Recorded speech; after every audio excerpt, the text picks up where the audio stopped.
Somewhere between 0 and 1 according to people. 100% certain.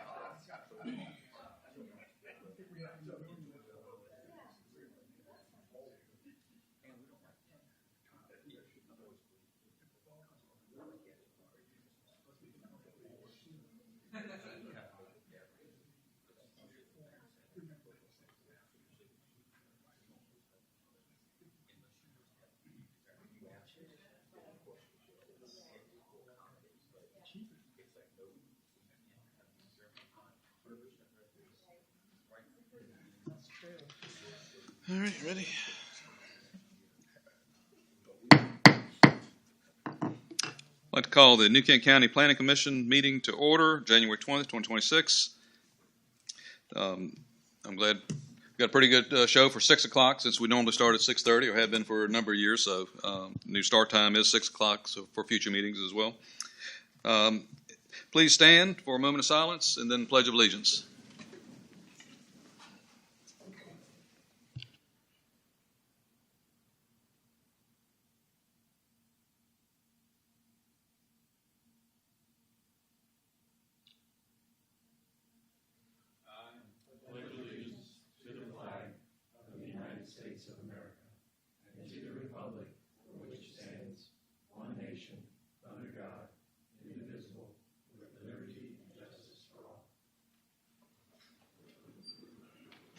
Thank you. Mr. Ryder, would you please do the roll call? Ms. Townsend, Here. Ms. Johnson, Mr. Moyer, Here. Mr. Dombrowski, Ms. Thomas, Here. Mr. La Rochelle, Here. Dr. Schmidt, Here. Mr. Bennett, Here. Ms. Rose, Here. Reverend Hathaway, Here. Mr. Davis. Here, and we do have a quorum. Tonight is our organizational meeting. We have our annual elections, and for the election of officers, starting off with the 2026 chair position. At this time, do we have any motions for the nomination of the chair position? Mr. Chairman, Ms. Rose? I nominate Mark Bennett as the 2026 chairman for the Planning Commission. Thank you, Ms. Rose. We have a nomination for Mr. Bennett as 2026 chair. Do we have any other nominations or a motion to close nominations? Mr. Chairman, I'll make a motion to close. Thank you, Ms. Townsend. I move Ms. to close the nominations for the 2026 chair for the New Kent County Planning Commission. Thank you, Ms. Townsend. Mr. Ryder, could you poll the commissioners? Ms. Townsend, Aye. Ms. Johnson, Mr. Moyer, Aye. Ms. Thomas, Aye. Mr. La Rochelle, Aye. Dr. Schmidt, Aye. Mr. Bennett, Abstain. Ms. Rose, Aye. Reverend Hathaway, Aye. Mr. Davis. Aye. So the nominations are closed. Do I have a motion to elect Mr. Bennett to the chair position? Mr. Chairman, I'll make the motion. I move to elect Mark Bennett as the 2026 chair for the New Kent County Planning Commission. Thank you, Ms. Townsend. Mr. Ryder, please poll the commissioners. Ms. Townsend, Aye. Mr. Moyer, Aye. Ms. Thomas, Aye. Mr. La Rochelle, Aye. Dr. Schmidt, Aye. Mr. Bennett, Abstain. Ms. Rose, Aye. Reverend Hathaway, Aye. Mr. Davis. Aye. We have elected Mr. Bennett as the 2026 chair of the New Kent County Planning Commission. Congratulations, Mr. Bennett, Thank you, sir. and I will transfer the gavel to you. Thank you very much. Moving along on office holders for the Planning Commission, we are now at the point of election of the vice chair of the Planning Commission. Are there any nominations for that position?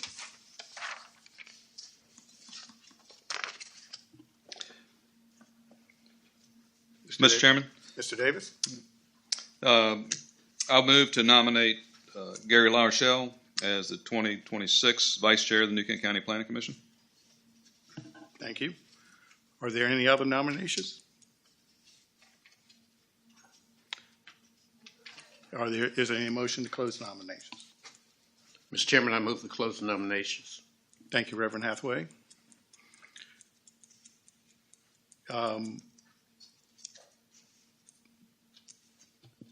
Is there any motion to elect?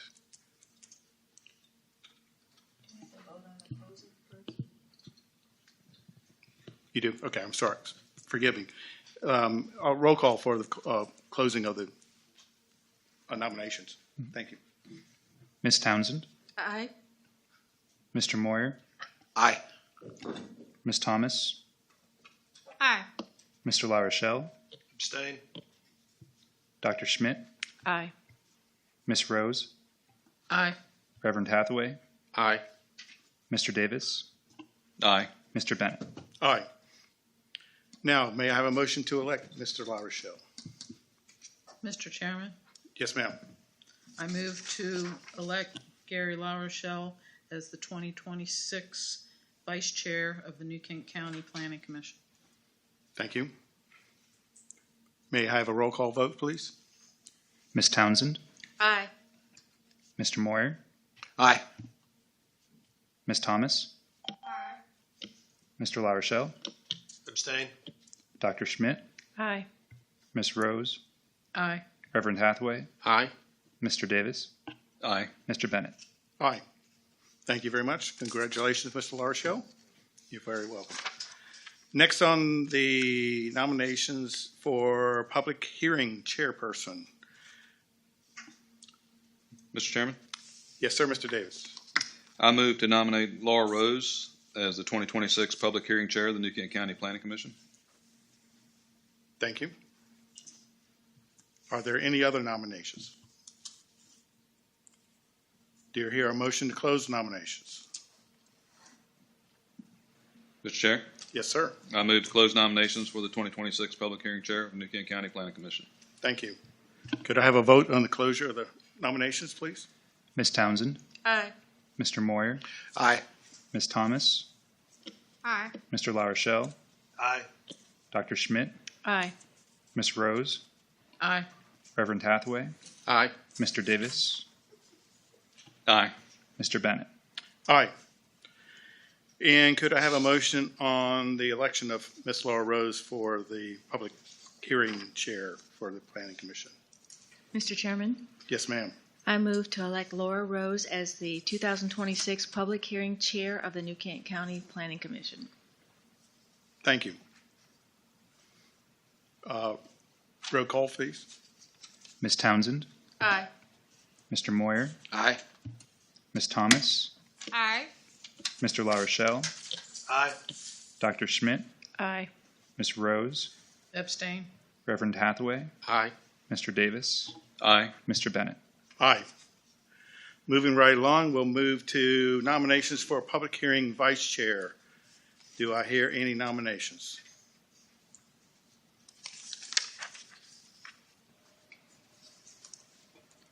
Mr. Chairman, Yes, ma'am. I move to nominate Joe Davis as the 2026 Public Hearing Vice Chair of the New Kent County Planning Commission. Thank you. Are there any other nominations? Do I have a motion to close the nominations?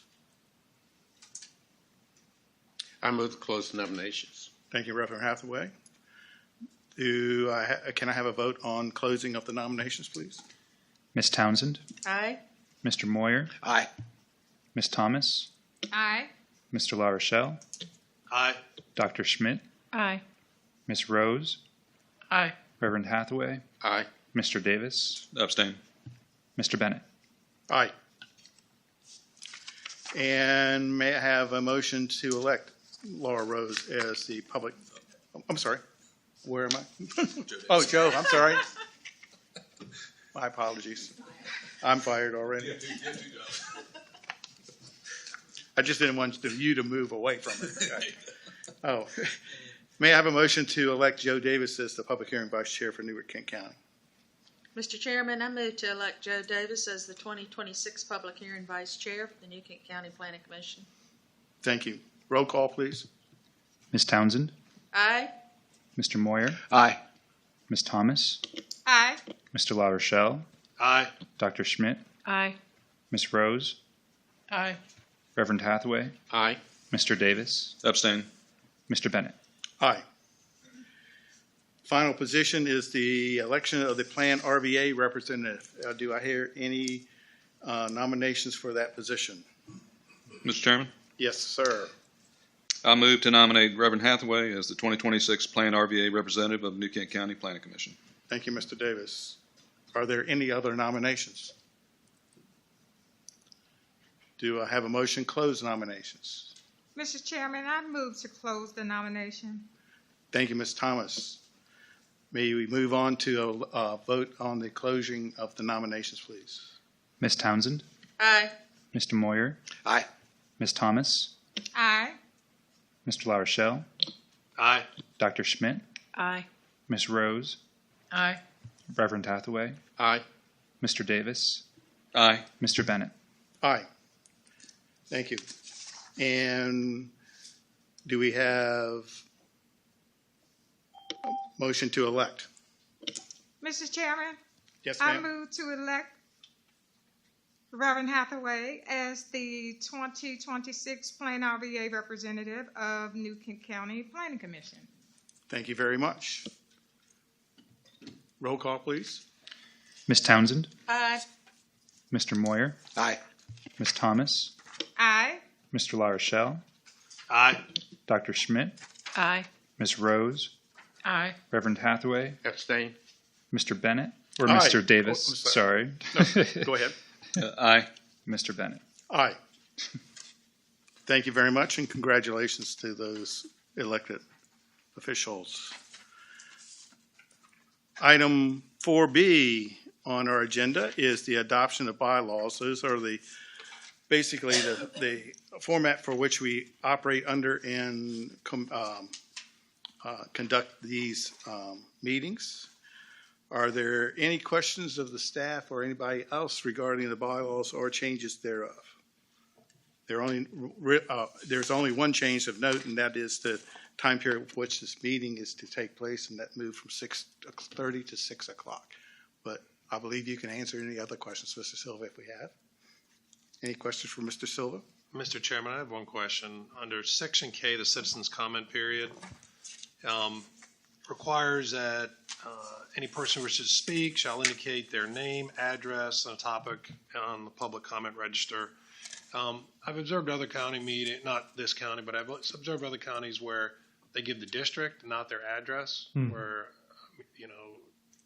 some folks may be sensitive about giving up their personal information. Is it a requirement that they give their address? Is that in statute someplace, or is that just custom for us? That's a good question. I certainly know it's customary. Whether or not there's a sort of state level requirement or other requirement for it to be more detailed, that's something we could look into at the staff level. I'm not aware of any county level requirement. I do know that's how it's been done for a long time, but we can look to see if there is any flexibility with respect to that. Certainly we want to be sensitive to folks' privacy. If I may add to that, Mr. Silva, it's been the rare occasion where people provide their address as their post office like Lenexa or Baronsville or something like that as their address and not their full mailing address. Mr. Silva, if I may say, I think the reason why it had been done over the several years is because sometimes there's information that needs to be followed up to that person, and if we had their contact information, it made it easier to locate them. That I don't have a problem with that. I'm just saying to publicly, some folks may not be comfortable giving their address publicly, particularly if they're being critical of an issue or something like that. So I just asking the question. As I said, I've seen it elsewhere where they just give their district, the voting district, District 4, post office, or whatever is fine. I just want to ask the question. Understood. Yeah, we can certainly follow up with confirmation of where that comes from. Are there any other questions of staff or amongst ourselves regarding the bylaws? If not, I will ask for a motion for the approval of the bylaws as amended. Mr. Chairman, I'll make the motion that we accept the bylaws with the change in there of the time. Thank you. Any discussion? Mr. Chairman. Yes, sir. Could we add to that to revisit it once staff has come up with the answer to the question? Rephrase that, please, sir. The question that Mr. LaRochelle asked about whether or not you have to give the address. Yes. Could we amend the motion to say that we will revisit it once staff comes back with an answer? I have no opposition to that. You're looking at the county attorney? No, I'm just looking towards that end of the table, see if there's. I'm just looking at that end of the table, not to ignore you. Okay. Would that be appropriate as far as staff? Okay, thank you, sir. I'll just, Please. if you'd like, I just Please amend it. would make the motion that we go back and revisit.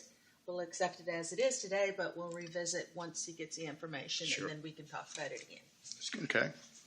Motion on the table is to adopt the bylaws with the amendment that we'd relook at the requirement on address needs for those presenting during the public comment period. Roll call, please. Ms. Townsend, Aye. Mr. Moyer, Aye. Ms. Thomas, Mr. La Rochelle, Aye. Dr. Schmidt, Aye. Ms. Rose, Aye. Reverend Hathaway, Aye. Mr. Davis, Aye. Mr. Bennett. Aye. Item 4C is the adoption of the 2026 meeting schedule. I believe everybody's been presented the meeting schedule as prepared by the staff. Are there any discussions on that or a motion to accept that?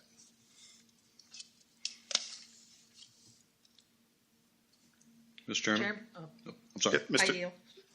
Mr. Davis. I make a motion to adopt the 2026 meeting schedule.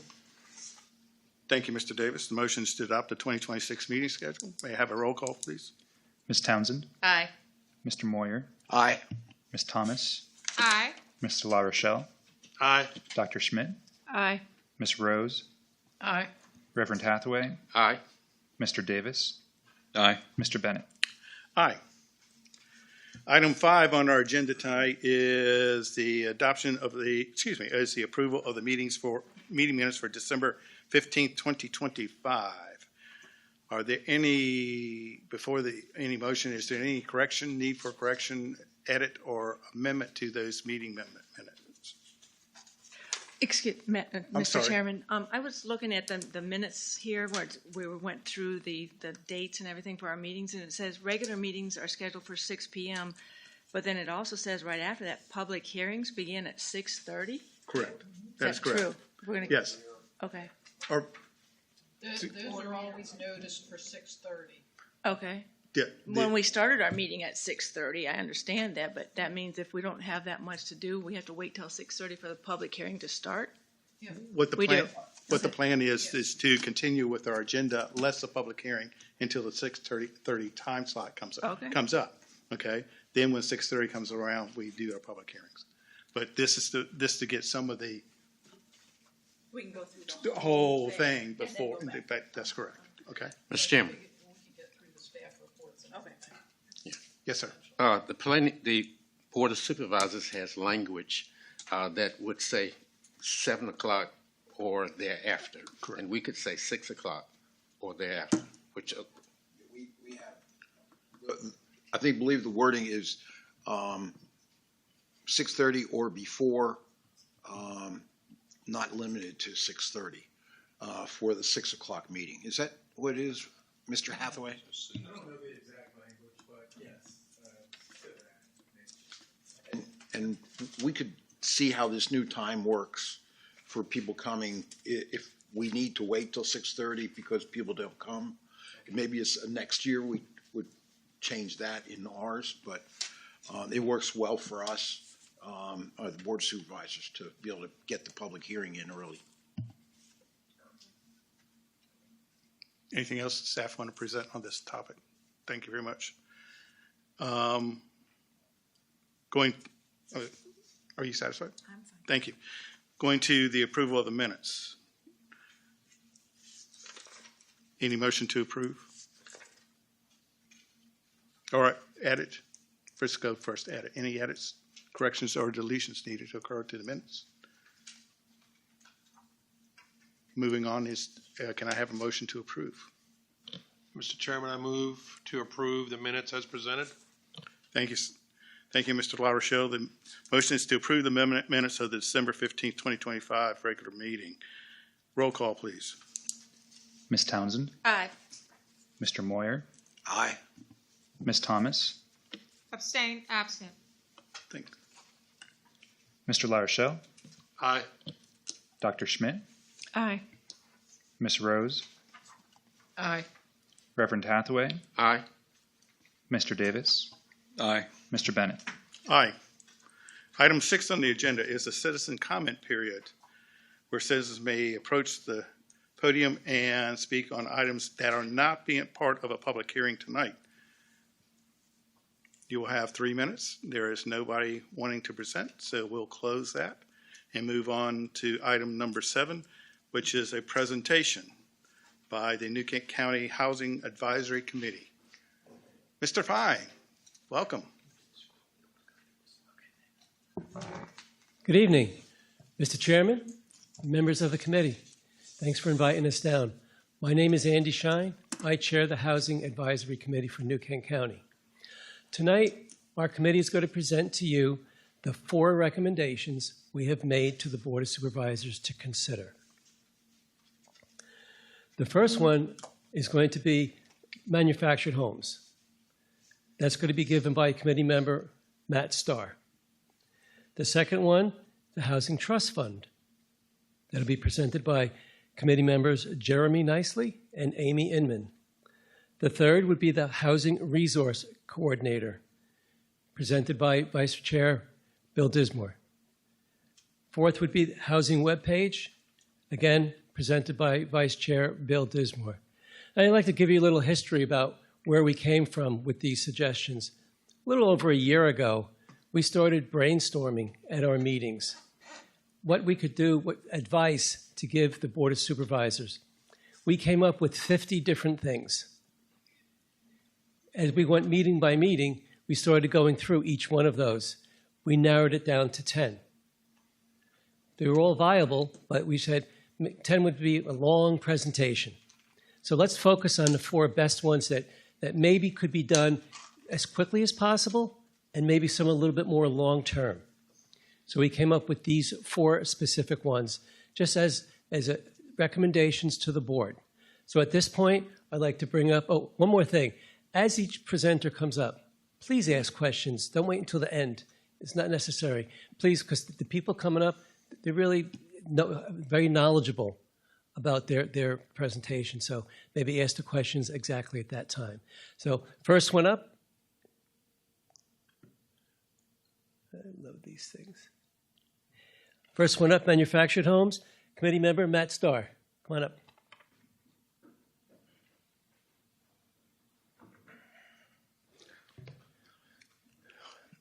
Thank you, Mr. Shine, and good evening, members of the Planning Commission and staff. Again, my name is Matthew Starr. I am a member of the Housing Advisory Committee. I'm also a small business owner in the county. I'd like to thank you for this opportunity to speak with you tonight about something that's near and dear to me, manufactured homes. I guess before that, let me preface that by saying that our committee, I think, has worked very hard. I want to give them just kind of a shout out to all the effort and time that they've put in over the last 20 roughly months. It's taken a lot of time to get to this point, and I feel like that not only have they done that from a place of real concern, but as residents and community members of our beloved New Kent. So consider that as you listen to these. I believe that that what they have done or what they've come up with is thoughtful and purposeful. We acknowledge that housing can be a sensitive subject and that there is a delicate balance between finding solutions specifically for the affordability and the cost to implement those solutions, both to our citizens and to the individuals that are participating in purchasing this housing. We've all witnessed the rise in cost of homes in New Kent over recent years. Of course, this is as much a national problem as it is for New Kent. Where this really hits home for us, though, is with the growing number of people in our community who have been priced out of purchasing available homes in New Kent. These people are teachers, police officers, firefighters, and even county staff. And last but not least, our own children who may want to continue to reside in New Kent as they come of age and look to purchase a home. So that brings me to my topic tonight, which is manufactured homes. While we certainly acknowledge that this is not the only solution to the affordability crisis across the country and in New Kent, it is a significant part of it, we believe, or one of our 4. Unfortunately, manufactured homes is plagued by its predecessor and stigmatized by its old adage of a trailer park. We've all heard a joke or two about trailers, and rightfully so. A lot of them weren't maintained, and I think it's important to address not only the stigmatized view, but the differences in construction from a manufactured, or I'm not even sure that manufactured home is the correct term for a home that was built in the 60s or 70s. They were really just RVs. The HUD Association has changed the codes. The same materials that are used now in conventionally stick-framed homes are largely and by far used in the construction of new manufactured homes. So there's a stark contrast between the two, what may have been constructed in the 1970s and what is constructed now in 2026. The homes that we have now are held to a strictly enforced federal building HUD code, and they utilize many of the same construction materials like 2x6 exterior walls, 30-year dimensional shingles. They have high-efficiency heat pumps and heat pump water heaters, as well as Energy Star appliances and LED lighting throughout. These homes have a price point of between $120,000 and $145,000. Manufactured homes in New Kent communities, unfortunately, have largely been neglected. Many are in disrepair, and a lot of these parks that are in the county, I believe, would fit the bill of a trailer park. I've personally undertaken a revitalization of several of those parks, and I hope that this will start a trend across the county, which will revitalize hopefully all of them. It's rewarding for me to turn them around and provide a clean, quality environment that meets a need in our community. At the price point of $120,000 to $145,000, you can imagine that's probably the lowest priced housing that we would have in the county. To give you a full picture of what that means, an estimated 25-year loan at 8% comes out to a payment of about $926.18. If you combine that with the lot cost, I think it's important to see the full picture. These homes are owned by the tenants or the homeowners in the parks. There's no rentals in these communities, so these are homeowner-owned homes. And they are on a lot in the community that is maintained by the community, similar to an HOA maybe. The HOA or the community charges a lot rent, and so that becomes part of their monthly payment. $926 or round that to $1,000. The market rate is set at about $600 for New Kent. That's the market rate for Henrico, Hanover, Newport News. That generally averages to about $600 a month. So their total payment, excluding utilities, would be $1,600 a month. Median home price in New Kent County is currently $435,000. So you can see the stark contrast and the way that this may provide part of the solution to some of the people that I mentioned earlier. Considerations for the commission. One, I would ask you to encourage or consider encouraging the renovation and continued revitalization of existing parks. I may not be exactly right on this number, but we have about 9 or 10 parks in New Kent, so not a large number. But hopefully sometime in the near future, all those parks will be revitalized. I struggle with the way to put that into words or what you might visualize when I say revitalized. Everybody has a different vision. Let's see. Scroll, okay. This gives you some idea, and it's not perfect, but what we started with and what we are creating right now as we speak. So on the left is a park called Long Acres on Mount Castle Road. This is what was here on the left side at the top and at the bottom. And to the right is a rendition of what we visualized, and at the lower right is actually what we have now. There's 24 homes at that park, and so far we have pulled permits on the first 7, I think, and we'll continue working our way through until they're all sold. They'll all be occupied by homeowners that own the homes, and they'll all be held to a strict standard of kept lots, no junk allowed on site, and maintained as you might visualize maybe a high scale or Class A apartment complex. I like to say this is something you would see down in Florida. We just don't see a lot of these around this area. I live in New Kent. I've been here for 40 years, and this is what I envision for the parks that we have. And it's kind of just, like I said, it's a rewarding way for me to give back, to take what you see on the left and then to create what you see on the right. And there's probably some that would say, you know, you do this to benefit. Well, I mean, that's the idea. But this is not a get-rich-quick scheme. These homes, it costs a significant amount of money to acquire these parks and then to do these renovations. These parks would be, you know, similar to a lot of investments. It will take 15 years to pay back these investments. So I'm here to stay, and it's important to me that these parks stay in the condition that we're creating. Mr. Starr? Yes, sir. And speaking about revitalization, do you also rehab or replace all utilities on these sites? So it's, in essence, you're taking a lot and just starting over in its entirety? Yes. So, you know, unfortunately, we don't have sewer and water expanding the expanse of the county. A lot of these old parks are on water and sewer, and so a lot of the water and septic, water systems, individual water system, wells, and septic.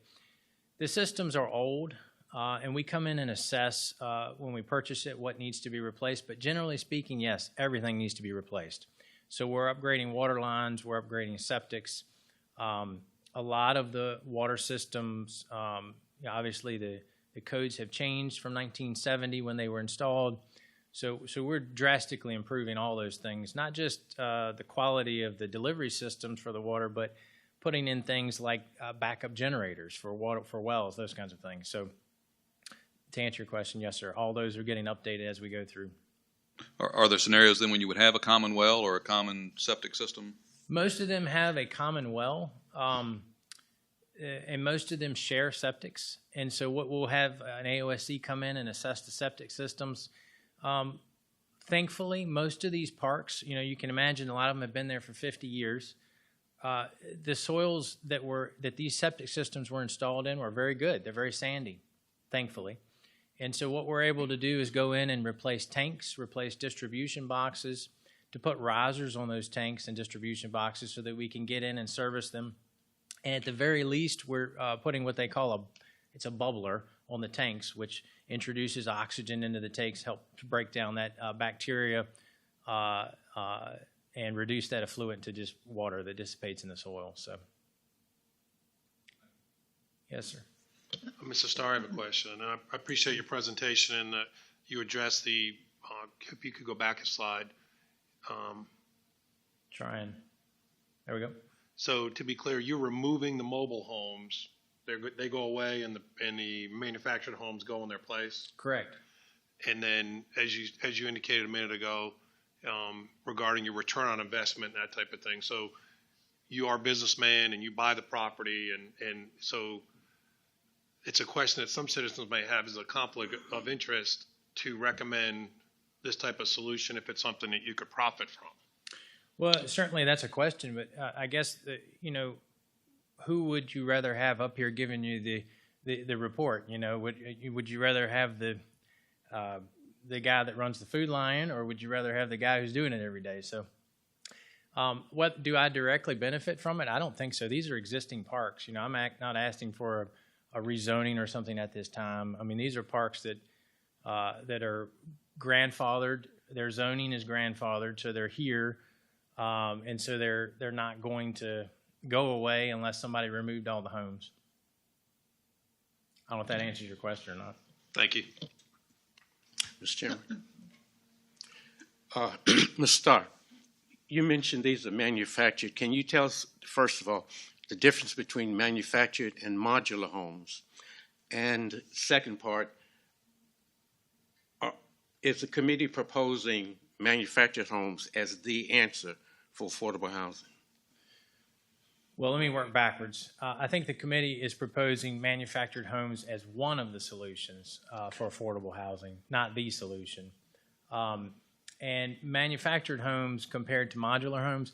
Modular homes, and I don't know that I'm qualified to answer this as an expert per se, but my understanding is that modular homes are built similarly in a factory, and they are also similarly built to stick-built standards, but they are brought in and put on a permanent foundation. They're put together almost like Legos on site, and then when it's done, it is a stick-built, conventionally framed home sitting on a permanent foundation. The segments of that home were built in a factory and brought on site. One thing to note is that it has been my experience that modular homes, largely by price per square foot, sometimes exceed conventionally built homes. So manufactured homes, because it's all one complete units that's shipped and set on site, can dwarf the amount per square foot. So that's how you can come in at $120,000 to $140,000 versus a home that would be $150 to $175 a square foot for conventionally framed. I guess one interest that I would have is looking at housing affordability across all of the county. This would certainly meet the needs in a number of areas in the county, but I'm certain there's some areas that it would not. And so from a committee perspective, would we be looking, and I'm saying this because I'm actually on the committee, and that may be unfair, but looking at trying to get affordable housing across the county, wouldn't we want to look at more than one option? Absolutely. And my committee members will bring a couple more of those options to you after I finish. Great.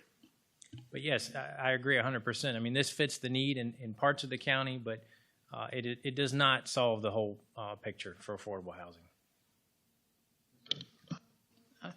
Thank you, Mr. Chairman. Mr. Starr, just a couple quick questions. You were talking about the revitalization, and you're doing it, I guess, piecemeal. You know, one or two at a time, and working your way through the existing park. Is that correct? That's right. Now, as part of the revitalization, are you simply revitalizing the lots, or have you invested in the? Are you now the owner of the land? I'm not sure I understand the complete question. Well, somebody owns the. Of the parks that I'm involved with, I own the communities. I own the land. Oh, okay. You do own. Or my companies do. So. Okay. Yeah. No, I was just trying to get a sense for how the setup of the financial arrangements. There are some parks, and I think maybe what you're referring to. There are some parks that allow investors, if you will, to come in and replace homes in their parks. Mm-hmm.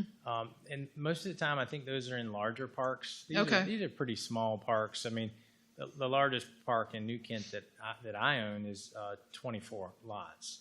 Okay. And most of the rest of them are smaller than that. Some as small as 8. So they're pretty small communities. What we find is that especially a couple of the ones that we've completed, the community members become friends. It becomes policed inside by the park, and it's like their own community watch program.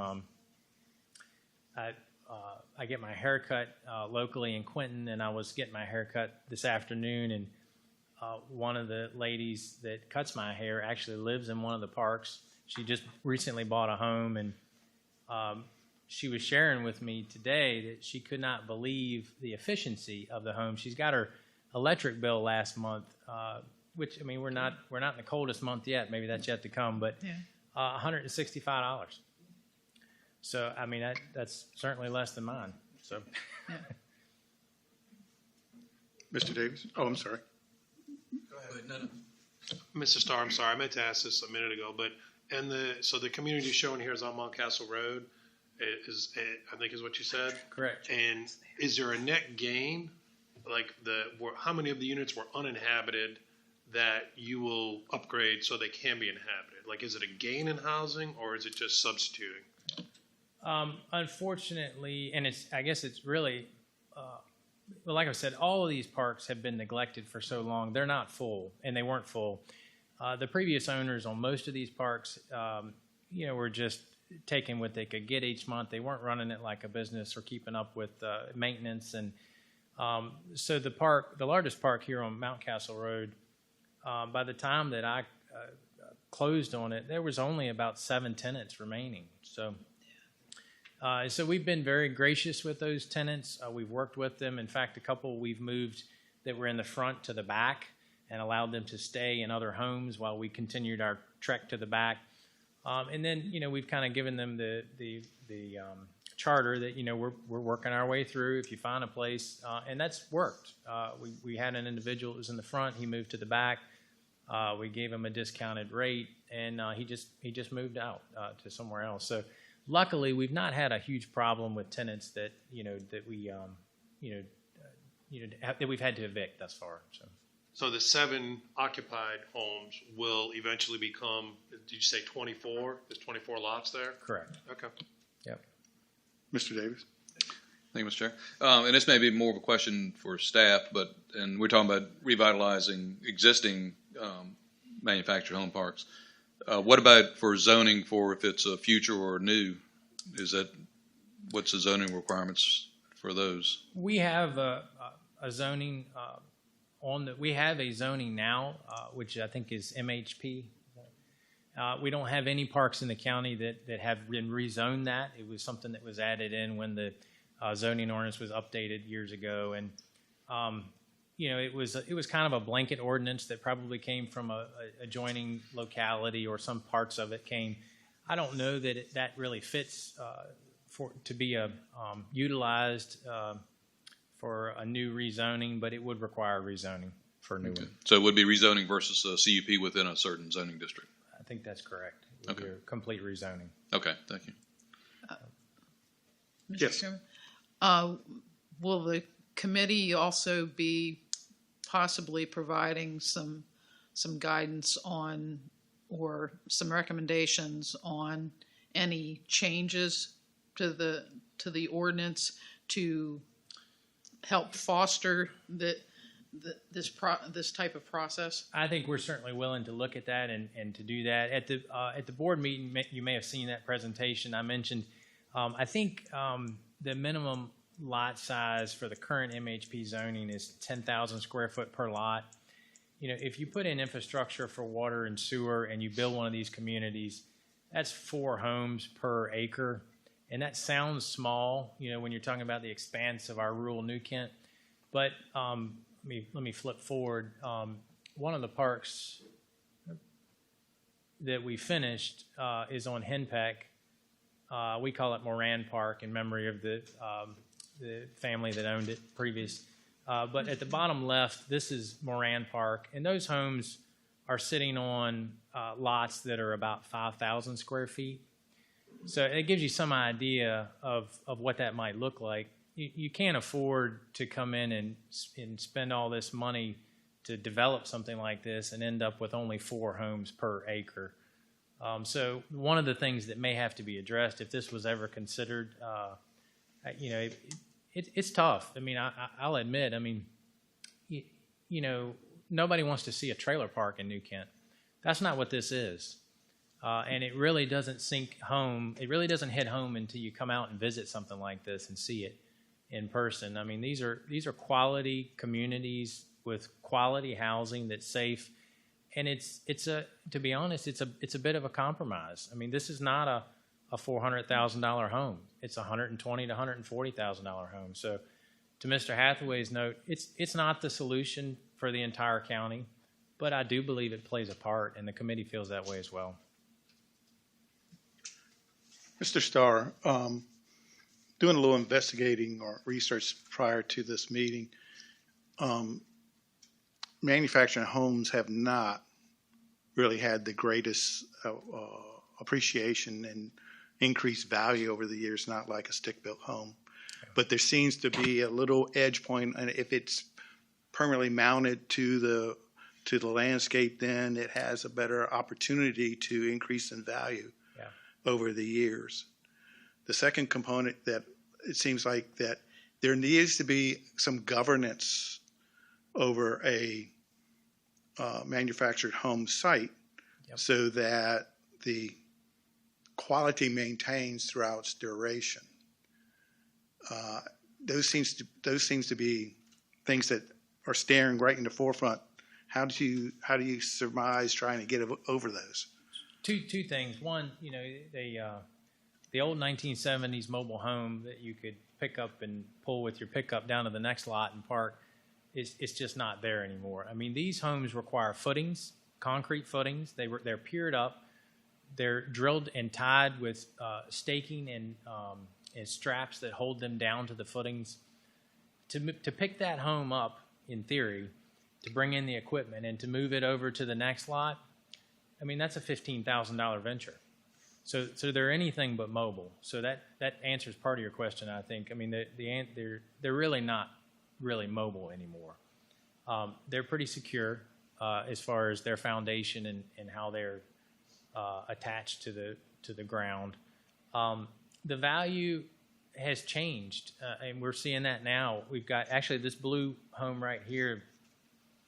The individual that bought that home has decided to sell it, and I mean that home sold. I'm just estimating for $120,000 2 years ago, and it's going to sell for more than $100,000 now. So, it's almost like buying a car. I mean, you're going to have a gap in there before you get paid down to where you've got equity in the home. But I believe you will have equity as long as you're maintaining that home. Do you think in your domain that your presence helps maintain the quality standing of the development, or I can't envision a pre-manufactured home sitting on a single-family subdivision, even if it's allowed, being the only one there that's going to be maintained through its 30 or 40 or 50-year lifespan, equally as if it's in a environment where they have competition on what their appearance looks like. Yeah, I don't think anybody's proposing individual lot ownership at this point, and a rezoning would be a community-owned property theoretically. And in this case, I have a property management company that oversees it, and we have strict inspections that we go by once a month to keep an eye on the outside condition, et cetera, as well as our maintenance of the utilities. So I think it's almost like an apartment complex. You need to have something overseeing it, which is really what would the MHP zoning, if there was ever a proposal that came before you for rezoning, I mean, the MHP zoning has got some pretty strict standards that are already in place. Thank you. Mr. Chairman. Yes, sir. Just a point of clarification. Did you say that blue home initially sold for $120,000? That's correct. And the resale is $100,000? I think that's I misspoke. Let me back up there.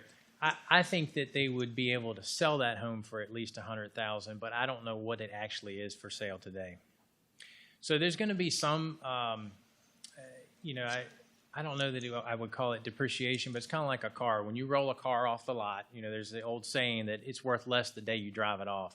So the same thing with these homes. I mean, the moment they go out there and they're set and that's their peak value, I think that they would increase in value over time, but there is a time period there where it's got to catch up on the equity. I mean, one more time, in any of the offerings that you have currently, are there any lease to own? No, we don't offer that product. Okay. No, sir. Thank you. Any more questions for Mr. Starr? So one last question. And several years ago, we took a vacation and Airbnb without knowing I guess it was a modular home because it had a basement. It was fun. I would live in that house, right? So the question I have that Mr. Bennett kind of triggered it, but with the way it's attached to the ground, is there a hurricane rating or for these type of homes? And what is I don't know how that might compare to a standard home, but how does that play into it? What is the hurricane rating?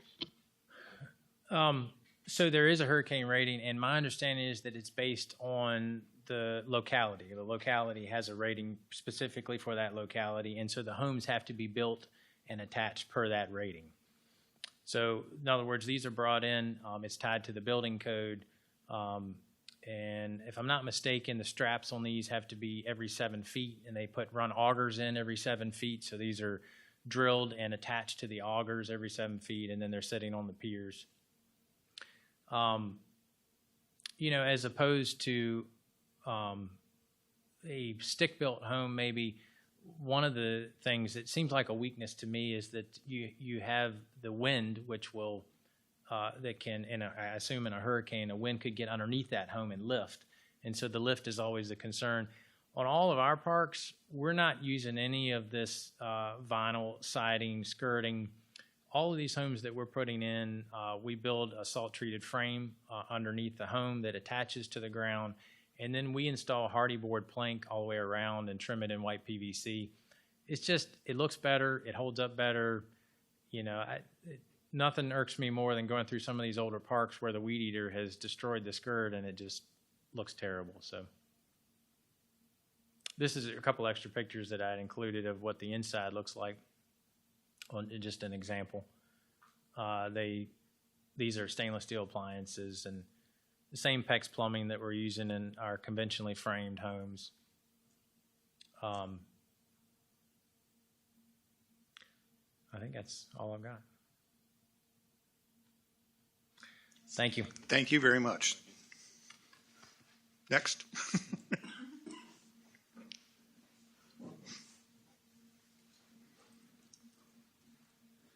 Good evening. Good evening. Andy introduced me a little bit earlier. My name's Jeremy Nicely, and I'm obviously a member on the committee as well. I've had an opportunity to serve with a lot of really good members that have put a lot of time and energy in to a lot of these ideas. And I think to really echo what Matt was saying, none of these solutions address the true affordability issue, whether that's in New Kent County, in the state of Virginia, or across our country. We're seeing it everywhere. There's a lot of affordability challenges, and we cannot obviously address and fix all of them. And so, which is what led to, I think, the 50 or some proposals that we started to slowly narrow down. So even within the presentation, I would basically share that this is just really in a lot of ways a starting point. Affordability can be addressed in many ways, and we try to address those in the simplest form that could have the biggest impact to our community.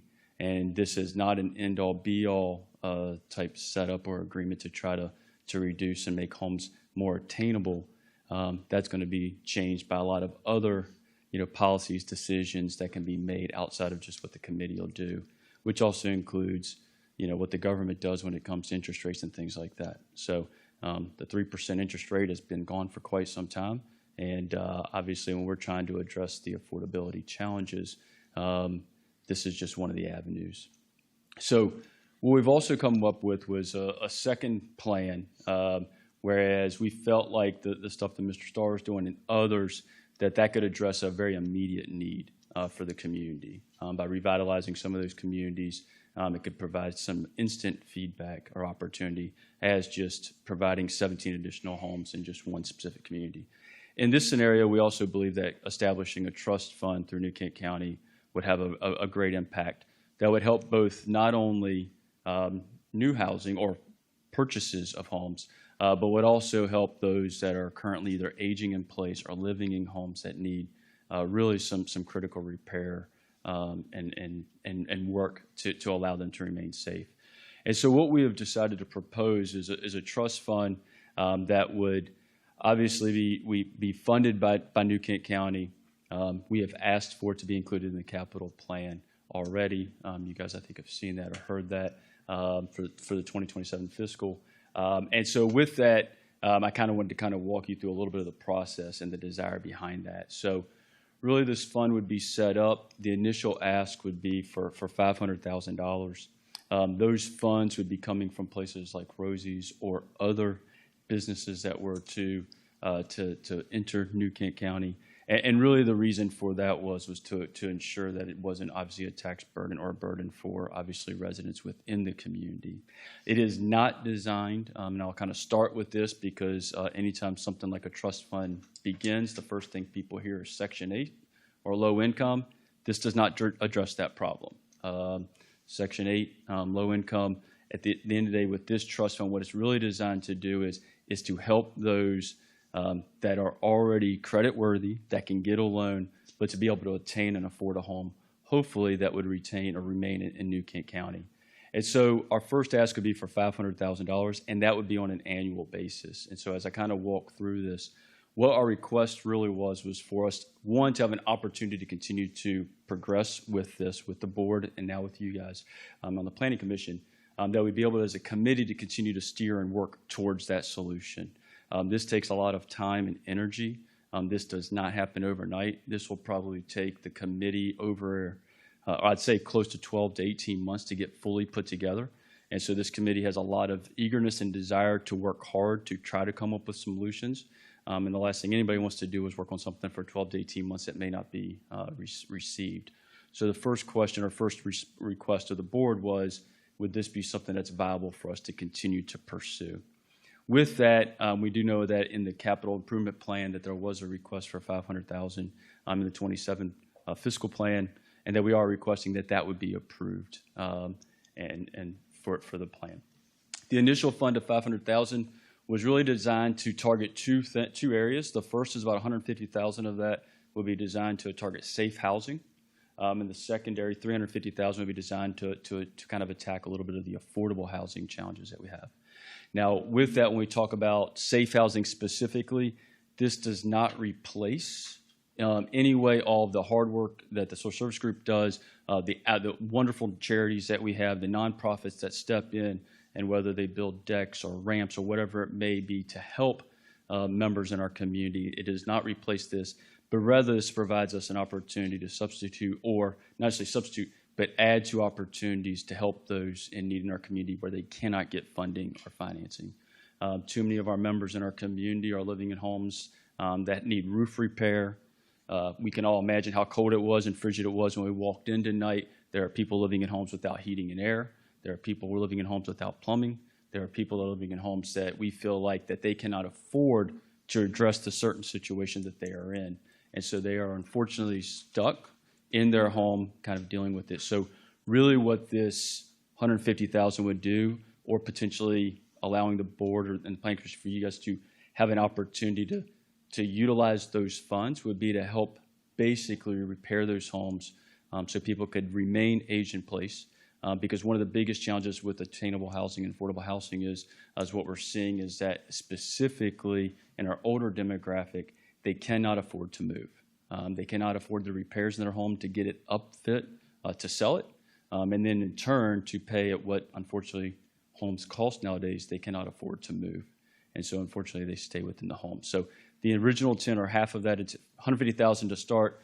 Up to half of that in the first year would be designed to go to safe housing. The second half would go to affordable housing, specifically in ways to allow people to find ways to either have down payment assistance, have ways to potentially utilize that for closing costs or buying rates down, areas in that avenue that could have a big impact. We give the examples all the time of just how do we retain employees within the government, how do we retain employees in our school system, how do we basically recruit people to work within our fire department, our sheriff's office, and this is a way to potentially do that.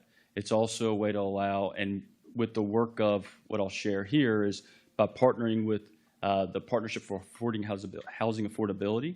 This is what their team does. They help counties, they help people make homes more affordable.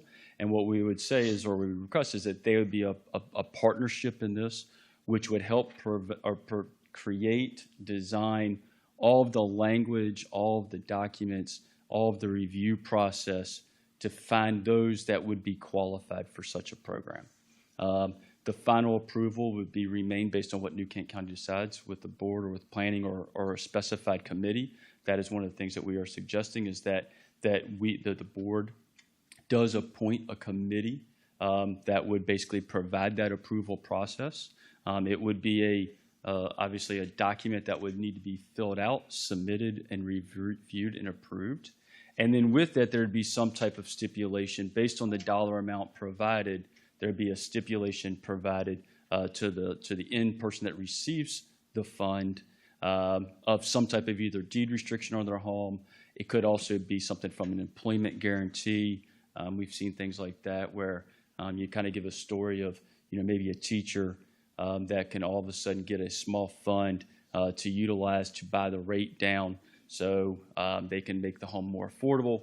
They could stay within our county. And what they would do is maybe guarantee as part of that fund is that they would retain, on staff for 3 to 5 years, whatever that time frame that we work with PHA to create. So it allows us to have an opportunity to do that.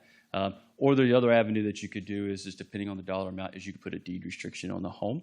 And for things like safe housing specifically, that would be one of the recommendations that we would most likely make, is that so somebody couldn't just upfit their home and then the next day take those funds and then resell their home, but that they would have some type of deed restriction that the county would basically either recoup those funds if they were to make such a decision, but that they would at least maintain the home, which would provide the value that the county is providing with that.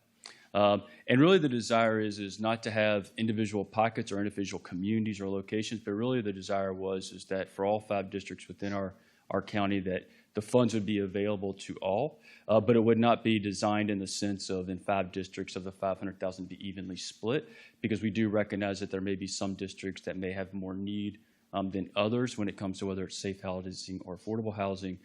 So that would be an opportunity to utilize those funds in the different areas within our community. The other thing too is that, like I said at the very beginning, is that the $500,000 would be an initial ask, and that would be an annual request of the county, is to continue to maintain a budget of $500,000, and that if in one given fiscal year the money is not spent, that it would roll over and continue to build, quote unquote, the portfolio a little bit, the budget a little bit, so that way when there is an opportunity for us to utilize it, that we can, or the board can use it for that. We did outline a little bit of a game plan of what it would take. Like I said, it would take, probably a good 12 months to really get this off the ground. But we partner with PHA to facilitate creation of the fund. That way it's not necessarily, they'll be working with the committee, but that way it's not necessarily an additional task or responsibility that falls on the Board of Supervisors or the Planning Commission to put together, that they would help. They have experts that do that. They have attorneys that review the contract documents and kind of help put all that information together.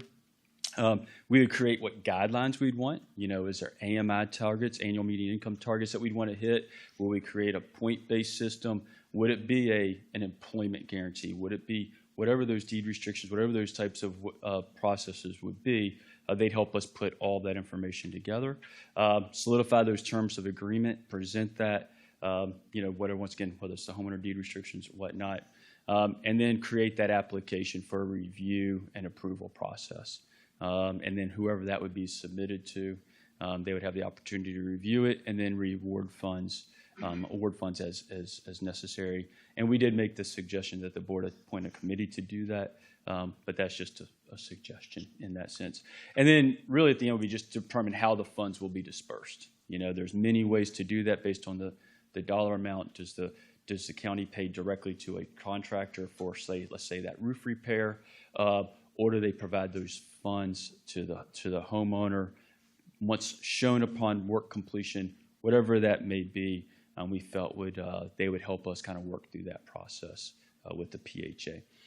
They have done things just like this. They've done things on smaller scales of what kind of we're asking, which is $500,000 seems like a lot of money, but that is actually in a smaller scale when you're really trying to attack affordable housing. And they've done massive ones. They are the ones that helped facilitate and put together the $60 million trust fund that Henrico County did. So they are very affluent in this realm. This is what they specialize in. So we feel like partnering with them would make the most sense for us to utilize. So with that, I'll let you guys answer some questions. Mr. Chair? Sure. More of a comment. I do work for a neighboring jurisdiction that does have a program that I think it's for first-time home buyers, and if you buy in the community, in the county, that they can get, a capped amount, a small capped amount, and I think the intent is to apply for closing costs and things like that. Yes, sir. But it's open to all counties, so turns into a county benefit or an employee benefit in that regard. So I don't have any idea as far as the numbers or how much has been expended over time, but I think it is utilized by some employees. So, which Yes, I think sir. is a good, like I said, so it's a bit of a selling point, can be a selling point, especially for when you're, again, I agree with you with public safety employees and other county employees. Yeah, absolutely. I think the recruitment needs specifically, I think it's fantastic. I mean, I think we've all seen it. I know I've had friends in the community that have left the community, and they left the community because they couldn't afford to live in the community. They loved working, whether it was for our school system or the fire department or whatever, but they end up moving to one of our neighboring counties because financially they could afford to, they could find a housing. And most people that tend to work here tend to commute in, especially now because it's hard to find attainable housing. And so they end up living in the Sandstons, they live in Mechanicsville, they live in Verona, and all of a sudden, as that commute after 3, 4, 5, 6 years, they decide they want to become young homeowners, and they can't find anything affordable. They start looking closer to home, and we all tend to recognize, and studies will show, that if somebody starts to make roots, build their first house, live in their first house, they tend to maintain residency, right? And so if we're trying to maintain employment in our communities, whether it's within the government system itself, whether it's our schools, whatever, I think it's a great way as an opportunity to utilize that as a way to recruit and retain really good, hardworking people.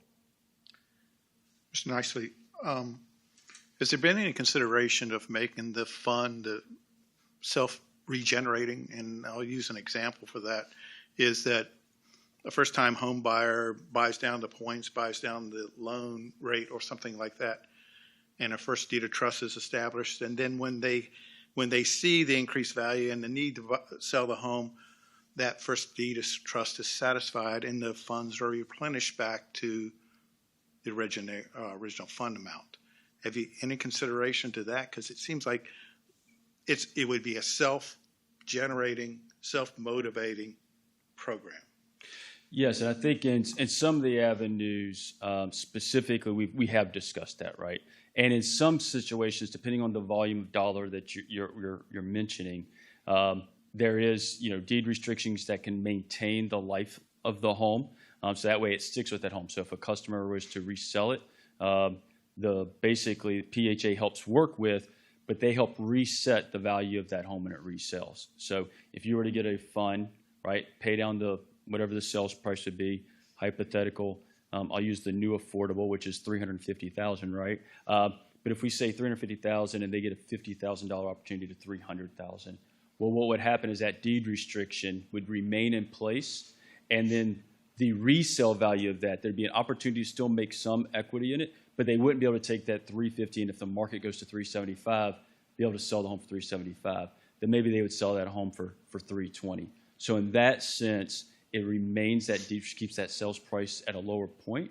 So there's not necessarily a regeneration back into the fund per se, but it starts to build kind of a smaller portfolio of these deed restricted homes that allows for people to resell those at a lower price point that continues to manage that affordable thought process. So in essence, it's self-correcting the value of the home to maintain it as an affordable home. Right. And if there was there, at least in the ones that I've worked with and seen, there is a opportunity if you wanted to take extreme value, there's extreme upside, you could sell it at market rate, but then you'd have to replenish the fund. Right. And then in that sense, absolutely, it would regenerate that money back in, and that person could take advantage of it. Thank you. Any other questions? Mr. Nicely, so I have some questions. Could you go back to the slide where you showed the 4 recommendations early on? It's the very beginning of the slideshow. Yep. Oh, the very 4. Sorry. Very beginning. There, yep. Right. There. Okay. So on number 4, you have create housing web pages on the New Kent, Virginia website. I assume that is to raise awareness of existing programs. Mm-hmm. It took me 30 minutes to come up with a page and a half of existing federal, state, and private programs to support teachers, firefighters, police, down payment grants, closing cost grants, et cetera.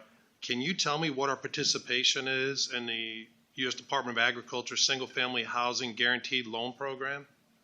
Can I answer that question? I mean, right can now? your committee, have you Yeah. looked at participation in existing programs? We have not, and part of the, and Mr. Dinsmore will cover that when he talks about the website awareness. That is one of the things is how do people know, how do Sure. consumers know what's available, not just for housing participation with purchasing new homes, but also from safe housing. What opportunities are out there, and having that information more readily available for Sure. people to find. We felt like this would be, in some ways, a very, very low request, low ask Yeah. with a high output, right? I And so I agree with think that. that's. And that's my point is prioritize these, leverage existing programs. We have a new governor in Virginia, Governor Spanberger's Affordable Virginia Plan, specifically one of the goals, provide incentives for new construction that increases the supply of housing attainable to first-time homeowners and middle-class families. So there's a plan from the governor. We've got federal programs, Department of Agriculture, Department of Housing, Urban Development, Department of Veterans Affairs, right on down, state programs, private programs, grants. Same thing with repairs, everything from accessibility grants, plumbing, weatherization, a number of different programs, state, through Dominion Energy and other companies.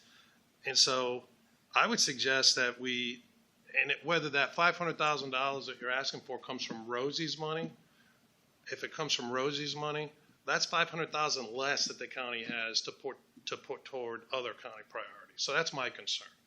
And whether we call it a tax or not, essentially you're taking that money from that fund and it's not available for other things. So I would like to see that we measure participation in existing programs, that it would have zero impact on New Kent County taxpayers and residents. And, you know, at a meeting, and Mr. Moore pointed this out when the Housing Advisory Committee came before this board in February of last year, that the information that was provided talked about a teacher's salary, and that was a single teacher, right? You take dual income, things change. I didn't buy a house until I was married, right? I think that's the case for most people. And then in May, Reverend Hathaway mentioned AutoZone having a lot of trouble hiring, getting people. Is AutoZone, have they been approached? Are they going to kick into this fund, or Target, or any of these other large employers that are having trouble with affordability in the county? I can't answer specifically because I have not had conversations with any of those. But your committee hasn't discussed that? We've discussed it, I think, and we've actually brought it up as a talking point, I think. And I think it's an opportunity to provide or request that they participate. Mm-hmm. You know, somewhere like AutoZone right now, they're already feeling the crunch. I think there's a desire to probably work with and try to figure out and problem solve this because, as we all know, that they are struggling to retain employees. So I do think there's a potentially desire there, but I also think there was an expectation too that there'd be some opportunity for attainable housing for their employees. So I think it's a little bit of a balance, but I have not, nor has our team, our committee has not approached, but they have came and spoken to us about their need and the desire for that. But is it right for the New Kent County citizens to essentially subsidize Target and AutoZone to get their workforce to live here? You're asking me a question that I didn't have conversations with them when they desired to come here, Right. and they were negotiating that up front. So I don't know what commitments were made or shared with them at that time to state was there already an expectation that they would have enough workforce housing in New Kent County? I can't answer that for you, unfortunately. So again, a little bit of research. In 2024, Target net earnings, $4 billion, which would take New Kent County 30 years at our 2025 budget level, take us 30 years to bring in that much money. AutoZone, 2024, $2.66 billion net earnings, which is 20 times the New Kent County budget. It seems to me that those companies have resources far greater than we do to address, if they're having trouble finding housing for their workers, they have the resources far beyond what we have to help with this issue. I also did some searching. I can't find anything that says Target or AutoZone offers homeowner assistance for their employees. So why does it become a burden for New Kent County taxpayers, or why should it become a burden for New Kent County taxpayers? That's the issue I have with that as far as these private businesses. And I feel like we're underwriting them. yeah, well, once again, I can't answer those specific questions for you when it comes to that. I think the committee, as citizens of the community, trying to work through how do we problem solve a current issue that our county has, which is we do not have attainable homes. We have a safe housing issue within our community currently. Whether Target or AutoZone was here or not, that solution doesn't get problem solved with them here, right? Sure. And so same thing with the school systems, our fire department, our sheriff's office, our county employees. Whether Target shows up, whether Buc-ee's finally gets it, whatever happens, they're still in the same challenge, and that doesn't change whether it's a $4 billion Target decides to break ground or not. So we do think that's, and once again, this is part of the process of working with the PHA and putting this together. There's ways to look at this to say, is it for just first-time housing? Does it have to go through an employee program? Does it have, these are all questions that we can definitely work through to try to answer that. And I think also at the end of the day, how much would we like to see some of our people that we know employed stay within the county and not leave the county? You've mentioned teachers, firefighters. Can you tell me what percentage of our teachers and firefighters don't live in the county because of housing? Can your committee, have you guys done that research on that? We have not done a ton of research on that.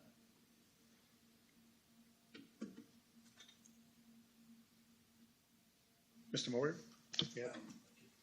Yeah, one of the main things about that research done is that when you go through the research, you find out that New Kent's mean income is so high that we don't qualify for hardly anything. We get very limited amounts of money from the state for education because our average income is high, our average value of home is high. If I don't remember Mr. Nicely or Mr. Starr mentioning AutoZone or Target at all in their presentation. The whole presentation was generally about firefighters, our teachers, and please. It has not come up tonight. I said they didn't bring it up, okay? And if we're not subsidizing their employees, okay, by doing something, by fixing a 75-year-old woman's house with this fund is not subsidizing the housing for Target. Now, the $350,000 that might be used to build help build a house and to give a first-time home buyer an opportunity to get in with good credit in that, and they're either a teacher or a firefighter or employee here, that's what we're talking about. They didn't mention anything about Target or AutoZone. I want to see as Mr. Nichols says, he has a number of his biggest problem with keeping teachers is teachers go by many schools before they get here. And once you do that for enough times, you decide to go teach at a different school. And that I'm sure is true for Sheriff Bailey, and I'm sure is true for Chief Opet. We want to keep those people here. If you notice these numbers, we're not putting 800 site development in. We're going from 7 to 24 in Mr. Starr's presentation. And what you're talking about is probably maybe a townhouse community of maybe 7 or 8, and 2 of those in there. Mm-hmm. We haven't solved the housing by doing this. We haven't solved if AutoZone and Target has housing problems for their employees. We're not in any way solving their problem. If they're not going to be here, if they're not going to live in our county, the head of operations at AutoZone lives in West Point. Okay, it's his choice. I think he would be able to afford any of the new developments that are here. His choice was West Point. He wanted to be on water. We don't have that anymore. But you know, and the other thing about the housing affordability in our community. The affordability is what you can afford. If you can't afford a house, I can't make it affordable for you. And what we're trying to do is, if I can afford a house, I can afford that mortgage payment. How do I get into it? And for, as I mentioned the last time, There is a $10,000 firefighter, deputy, sheriff deputy, and teacher availability through Virginia Housing right now. That is there. And I talked about it last time. And that's kind of stuff, yes, that we should look at those avenues. The amount of people that know where to look for this stuff, if that website could be the best thing we do in this whole thing. Okay, because I know in real estate how few people know they can get a USDA loan in a community. They could be in middle of Providence Forge. They could get a USDA loan and no down payment. There are those things that people need to look out for, and that kind of research, maybe that's part of our mission as the committee, is to get that word out there. That's a very good point, Gary. Very good point. Mr. Chairman, I am convinced that New Kent has a responsibility not only for the people who can afford the $500,000 and $600,000 houses, but they have a responsibility for the people who cannot afford that. And we have teachers who come here. Maybe we haven't done the survey. I agree, we do the survey. But you don't have to look very far to see that teachers come here, they stay the minimum amount of time, and then they leave and go to other areas where it's more affordable for them. So in terms of affordable housing for New Kent, everything that we're building right now, we don't have a lack of housing in New Kent. We don't. We have a lack of affordable housing and a lack of attainable workforce housing. There is a formula, and I'm not going to use the formula, but I'm just going to give you the rough numbers. For every 1,000 people who work in your county and live outside of your county is roughly $8 million of lost opportunity. For every 1,000. And over the next couple of years, we have the opportunity to have almost 3,000 new employees coming to New Kent. And if they cannot afford to live in New Kent, then that's lost opportunity for us. And for New Kent to simply say, we only want to counter to the people who can afford it, I think that says the wrong message. Because if you look at the income of people in the county, there's a significant amount, almost 30%, that could not afford to purchase the median housing cost in New Kent. And yet they pay taxes and they provide services. So I don't want us to be in a fluid county that's only concerned about one segment of the county. Thank you all. That was all very informational, very good information for everybody to consider. But I think we need to continue on. I believe we have two more presenters on this topic tonight. Are you it, Mr. Nice? Nope. I'm going to have Mr. Dinsmore come Mr. up. Dinsmore, and I thought so. Go over to 3 and 4. Mr. Chair, members of the commission, thank you for having me tonight. I'm Bill Dismore. I think you heard me last February briefly when I kind of told you a little bit about what the Housing Committee was doing. Well, tonight I'm here to talk about the safe housing aspect. Remember, the committee's all volunteer. So the research we do, the work we do, we're doing it in our own time. So in order to get information that you brought up about all the different grants that are available, they have to be applied for. That takes a full-time employee to do that, not us. They have to have the authority of the county to do that. We do not have that. But yes, there's a lot of sources other than just the $500,000 that we've asked for that can come into the pot and continue to grow the affordable housing, whether it be for safe housing or whether it be for opportunities to attract developers to come into the county and build more attainable housing for our workforce. That's our goal. But the first thing I'd recommend is, as you mentioned earlier, there are a number of services that New Kent Social Services already has relationships with. Habitat for Humanity, Proclaiming Grace Outreach, Housing Partnership Incorporated, United Way of the Virginia Peninsula, Project Home, Housing Partnership Incorporated, just to name a few.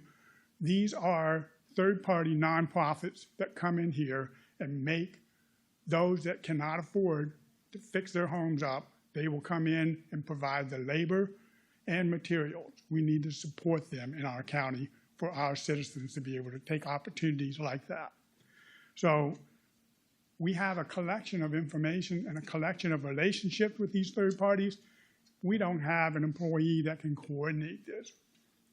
New Kent Social Services is doing this on a part-time basis because they have other things to attend to. So we can get a housing resource coordinator on board and put them under the supervision of New Kent County Department of Social Services. We can get this person trained. We can get data systems to capture information that can come and tell you exactly how many people are asking for help, how much is being spent, and what New Kent County is doing to help out in this type of situation. Today, we do not have that. So one of the proposals I have is for the county to place under the Social Services Director a housing resource coordinator. That will cost, with benefits and salary, approximately $68,000 to $70,000 a year. That's going to come out of the housing funding initially. In the past, except for this year, we used to be able to get 85% of that back from the state of Virginia. This year they stopped it, but that doesn't mean it may not come back. We have a Democratic governor in place now. She's willing to spend money. Maybe we'll be able to reinstitute the program. But until that time, we would have to foot the bill as part of New Kent County's employee. So that's the first thing, is to have a full-time employee. A housing resource coordinator takes 2 years to get certified, and we will put this employee under the training of the Director of Social Services here and get them trained with James City County's Housing Coordinator Office. They have a data program we can use, and they have experts that can train our employees. So after 2 years, they can be certified, and then they can be helping the county as an employee.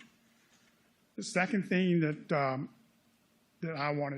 I think the Housing Committee should do is set up an information website on New Kent County's website. Where to go for grants, where to go for assistance. What do you do if the landlord is not refusing to fix a mold problem in the house? Where can seniors go to get help for a new ramp, a roof replacement, heating and air conditioning? We have this information available. The county has the resources to go ahead and add this housing information website onto their existing platform, and that can be started as soon as we get the approval from the Board of Supervisors to proceed. So that's my quick overview. I know we've spent a lot of time with you tonight, and I'm open for questions if anybody has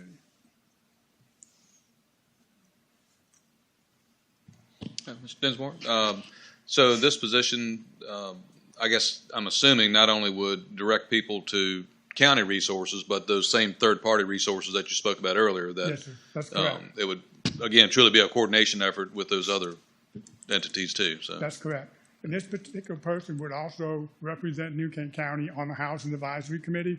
Since we're a volunteer group, they would be the employee that would sit there, carry out, and communicate with the county as far as getting activity done that we've approved, or the Planning Commission has approved, or the Board of Supervisors has approved. So we do need somebody to do that. We need somebody to come back in here with and tell us we had 120 calls or opportunities last month to help somebody. This is what they were as far as housing, and this is how much money it took to take care of them, whether that came from the county coffers or whether that came from the nonprofit that assisted them. But it would be nice information to have, and we really don't know if the problem is 30% of the people that live here, 5%, 1%, 0.5%. We don't know population-wise how bad that is because there's no records. So, did I answer your question? Yes, sir. Thank you. Reverend Hathaway. Yeah. Would that person also work with state agencies? And I asked that question because Governor Youngkin gave $75 million for affordable housing, but New Kent didn't qualify. So would that person be our contact to make sure that we're in that loop? Absolutely.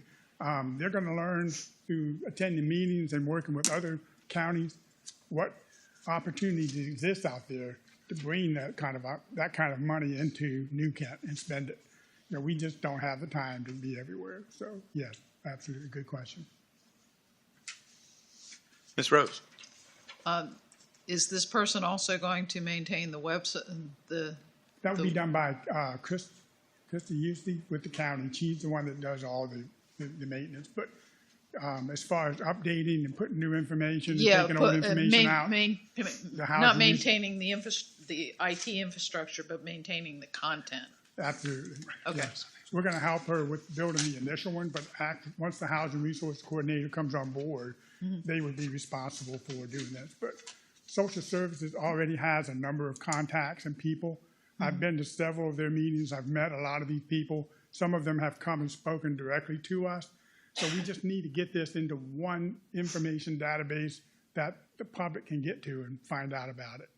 And the housing resource coordinator will help those that can't quite understand how to complete some of these complicated grant forms or resource forms. They're tough. I mean, to understand what you need to fill out, you need some help sometimes. So that person would be there for that. Mr. Fine, Mr. Starr, Mr. Nicely, Mr. Dismore, thank you very, very, very much. That was a wealth of information shared. Commissioners, thank you for your comments and questions. I'm going to suggest we take a 5-minute break starting right about now. Again, we'll reconvene in 5 minutes. Need what? Yep.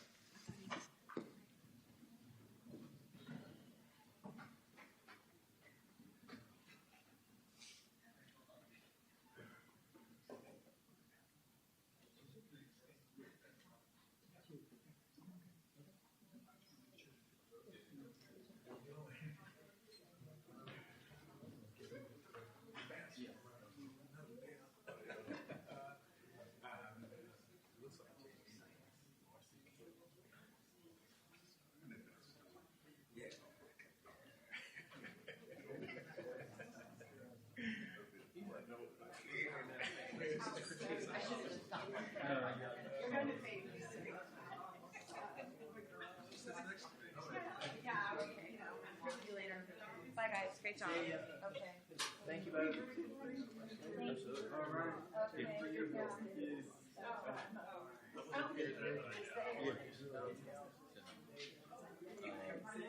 I didn't pick it over the PHA stuff.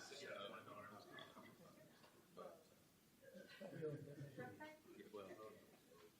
few that doesn't have any desire to move forward with it.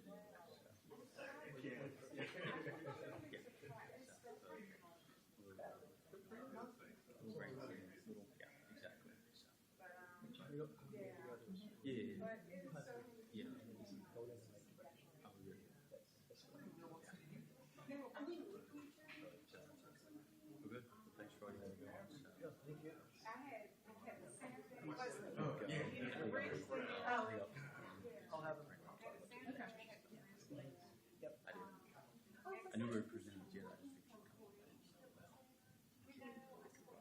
I should.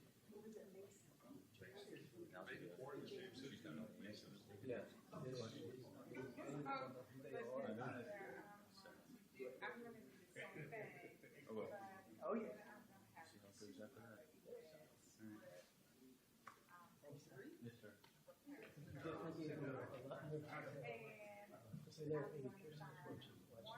Yeah.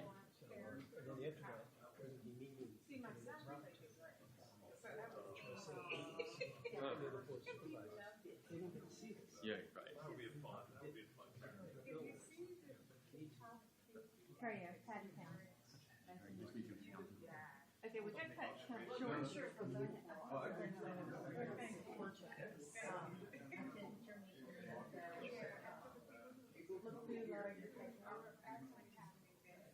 Personal opinion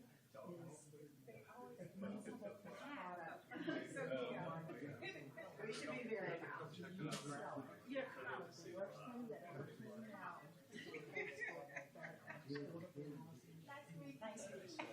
and it just killed it. We need to come up with new because it's not. We need to get away from that section, okay? Be something like home solutions or something like that. But what we need to do, social media. but what we need to do is we need to have someone do some short videos, okay? You need to sell this thing and say, look, we're going to issues or problems or whatever, there are resources. But Where would we put that? on social media. Website and Facebook. That's a good idea. But you can do that, but you also can have Cox Cable. You can put videos on Cox Cable and run 24 hours a day. Is there a cost? No, because if it's a county function, but you need to sell it because it's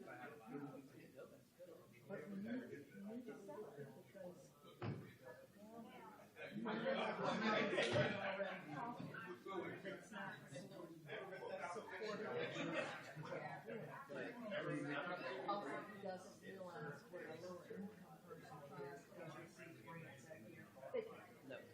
It's like me sending my kid to Virginia Tech. I tried for every little grant that I could get, but it didn't work. My income just didn't outside of there. Okay.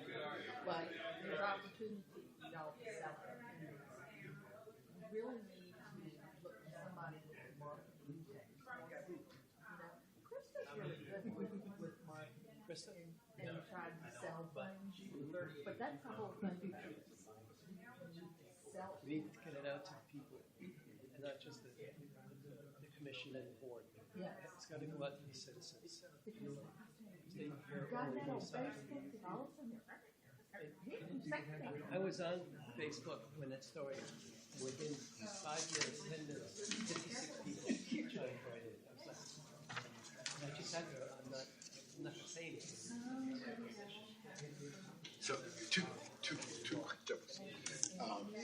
This woman says to her husband, "Is that a fart?" He said, "Most of it." Okay.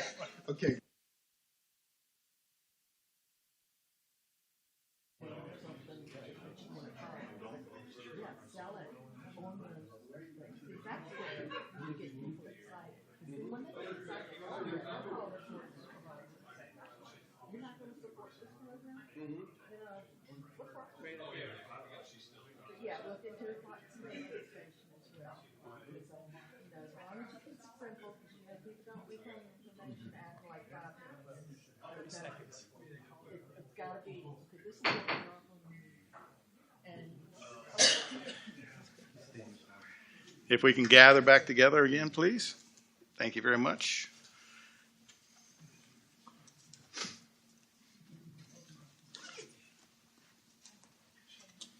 Again, thank you for the members presenting from the Housing Advisory Committee. Our next item is item number 8, unfinished business. I have none but Mr. Silva. I think you may or you may not. No unfinished business from me Okay, tonight. thank you. Moving along to item number 9, new business, consideration for exception request. Mr. Silva. Thank you, Mr. Chair, and good evening, members of the Planning Commission. For the record, my name is Patrick Silva, Principal Planner with the New Kent County Planning Division. And this evening, I will be providing an overview of an exception request submitted by Huang Nguyen on behalf of the Nguyen family from provisions of the zoning ordinance otherwise requiring construction of a new permanent 50-foot deeded right-of-way constructed in accordance with the public roadway standards of the county code for a proposed family subdivision of tax map parcel 35-88 located just off of Clark Road and zoned A1 agricultural. So for a little site context, this is the subject site in the given request, a 15-acre parcel located on Clark Road. To the east here would be the intersection of Clark and Stage, if that gives a little bit more locational context, with 64 on the rear of the subject site here. So while the proposed configuration of lots associated with the future family subdivision are still being finalized, Mr. Nguyen has conveyed his desire to execute a family subdivision of the 15-acre subject parcel in order to create 3 new lots plus the remainder lot on which his 3 children would build their residences. So all new lots are proposed to be accessed via driveways, which would access the individual building lots from a proposed private right-of-way, which would be surfaced with gravel and measure less than 50 feet in width, still allowing and being designed to allow for the safe passage of emergency vehicles.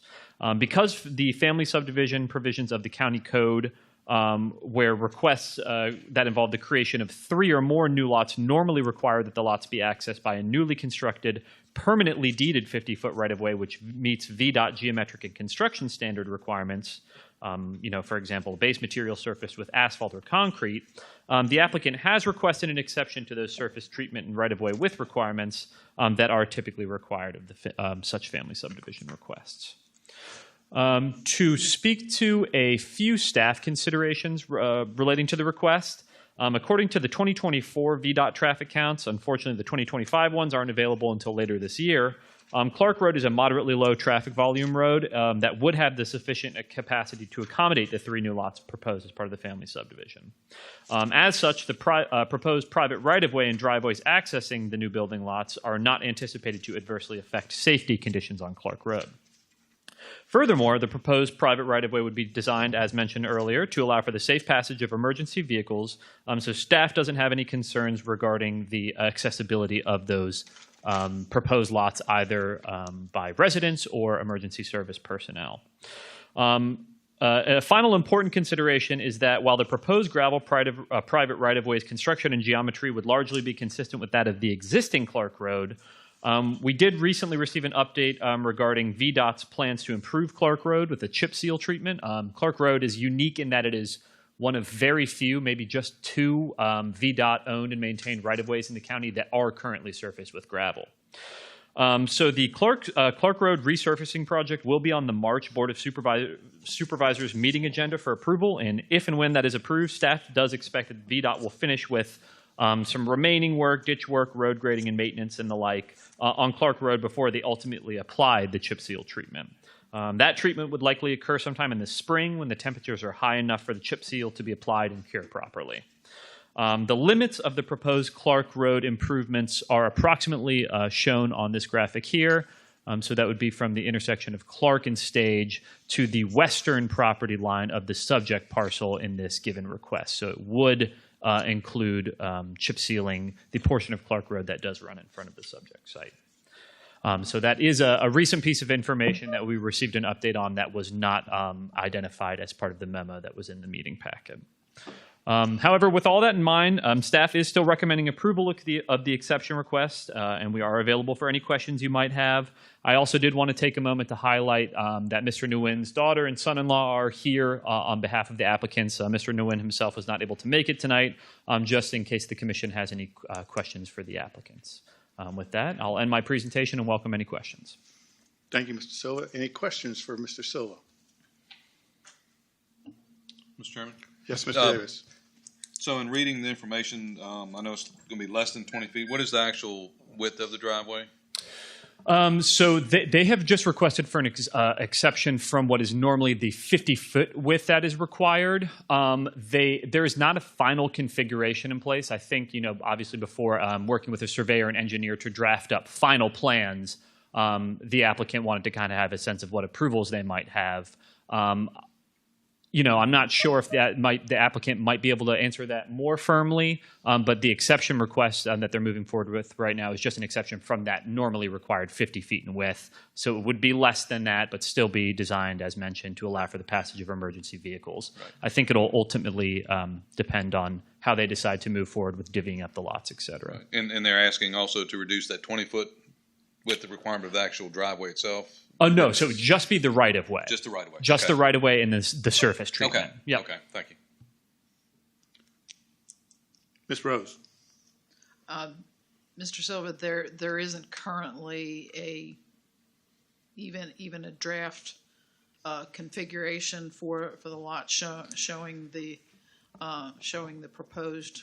In our initial conversations with the applicant, they were mulling over, I think it was 3 or 4 different possible configurations for how they would divvy up the lots. Ultimately, I think the idea is that they would sort of all be equivalent in terms of their lot area, how they are laid out on the site. Ultimately, they're still working on deciding. I think, again, some of that might depend on whether or not the exception is approved. That might kind of affect how they want to lay out the lots.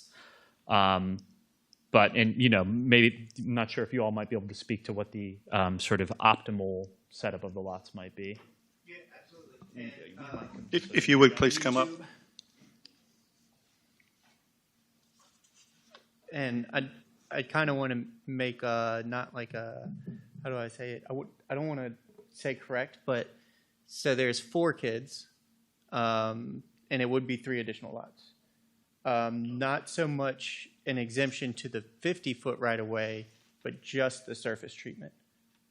So if we could do, instead of asphalt, gravel, or asphalt millings even, for the proposed lots, we're thinking in the corners, 3 3/4 acres each, private roadway right up the middle, kind of a cul-de-sac, and then houses all kind of close together in the middle.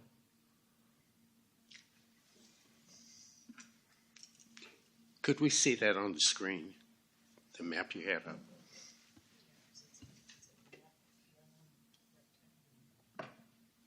Feel free to kind of draw it in as a cursor if it would come back over. So, one lot kind of in this section, another lot on this top right section, bottom right section would be lot 3, and then bottom left section would be lot 4. Roadway would start right here, with the VDOT standard 50 feet wide opening, 20 feet wide roadway. And that would just go right down the middle, little cul-de-sac for us, houses kind of all around here. We're waiting on the surveyor, so they're going to kind of have final say, or not kind of, they're going to have final say in where these lot lines are, but we're going to present that idea to him as well, or her. Mr. Silva and the applicant for a second. So with this family subdivision, whatever shyness of the current road in right-of-way width would be augmented by the subdivision on their portion or their side of the roadway to add a sufficient width towards the creation of a 50-foot width on that centered right-of-way. Just to make sure I understand the question correctly, so you're just looking to confirm that as part of the family subdivision, any deficiency in the existing right-of-way width of Clark Road, if there's a deficiency running in front of the site, would the applicant still be responsible for making up half of that deficiency as part of the family subdivision? Yes. That's correct. Okay. That is a separate requirement I will highlight outside of this exception process that staff would. And the second the item I have is, I believe in our code that the roadway has to be surface treated or have all-weather surface prior to any issuance of a building permit. Yes, sir. Okay. So there's no exception being applied for to alleviate the applicant of that requirement. No, that has not been requested. Okay, thank you. Mr. Chairman. Yes, Reverend Hathaway. So we would have a 20-foot roadway running straight through the middle. That's correct, from which the individual lots would be accessed with private driveways to each. And if a bus had to come in, how does it turn around? So I don't think there would be any intention for the bus to enter into that roadway to, ultimately I can't speak to, off the top of my head, I'm not sure what the sort of existing bus pickup procedures are for this road. But I don't think it would be standard procedure for a bus to go down any of the, any such private right-of-ways in other cases in order to pick up children for delivering to school. All right. It is still. I'm sorry, Ms. Townsend. 4 parcels on this one piece. This would be, it would be 3 new parcels in the remainder parcel for a total of 4. And it's that requirement gets triggered for the 50-foot deeded right-of-way with, built to VDOT standards when you get into creating 3 or more. So it's right at that threshold that requirement kicks in. If they were to just be doing 3 lots, a code would allow for all of those lots to just be accessed via individual private driveways, and they would not need to be before you this evening. So it's really that 3 new lot requirement or a proposal that triggers things. Ms. Rose? So to be clear, they're asking for the exemption for the surface treatment alone? Yes. Okay. All right. Mr. Chair? Yes, sir. And to further clarify, so if we were to deny this, would their driveway or that common or the shared driveway, in effect, be to a higher standard than the road that comes from? Well, it's an interesting question. It is sort of two proposals moving in parallel, you could say. Chip sealing is sort of a funny treatment. When it's initially applied, it does kind of have a rougher texture to it, let's say. And really, the longer it gets used and driven on, the more it sets and kind of ultimately a few years down the line, ends up resembling, a standard asphalt treatment you might be familiar with. So they might look inequivalent at first if hypothetically there were to be a sort of VDOT standard road built to access these sites.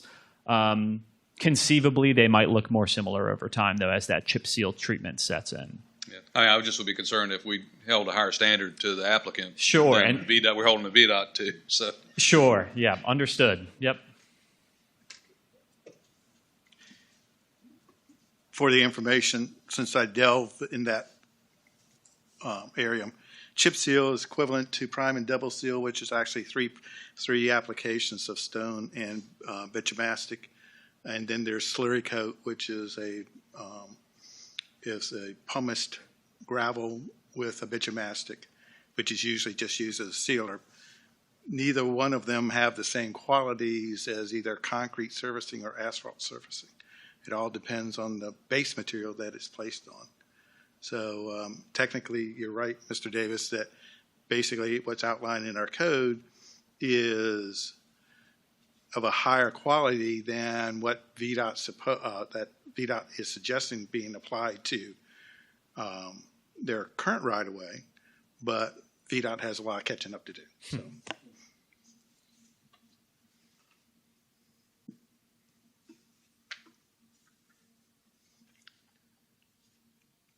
Any more questions?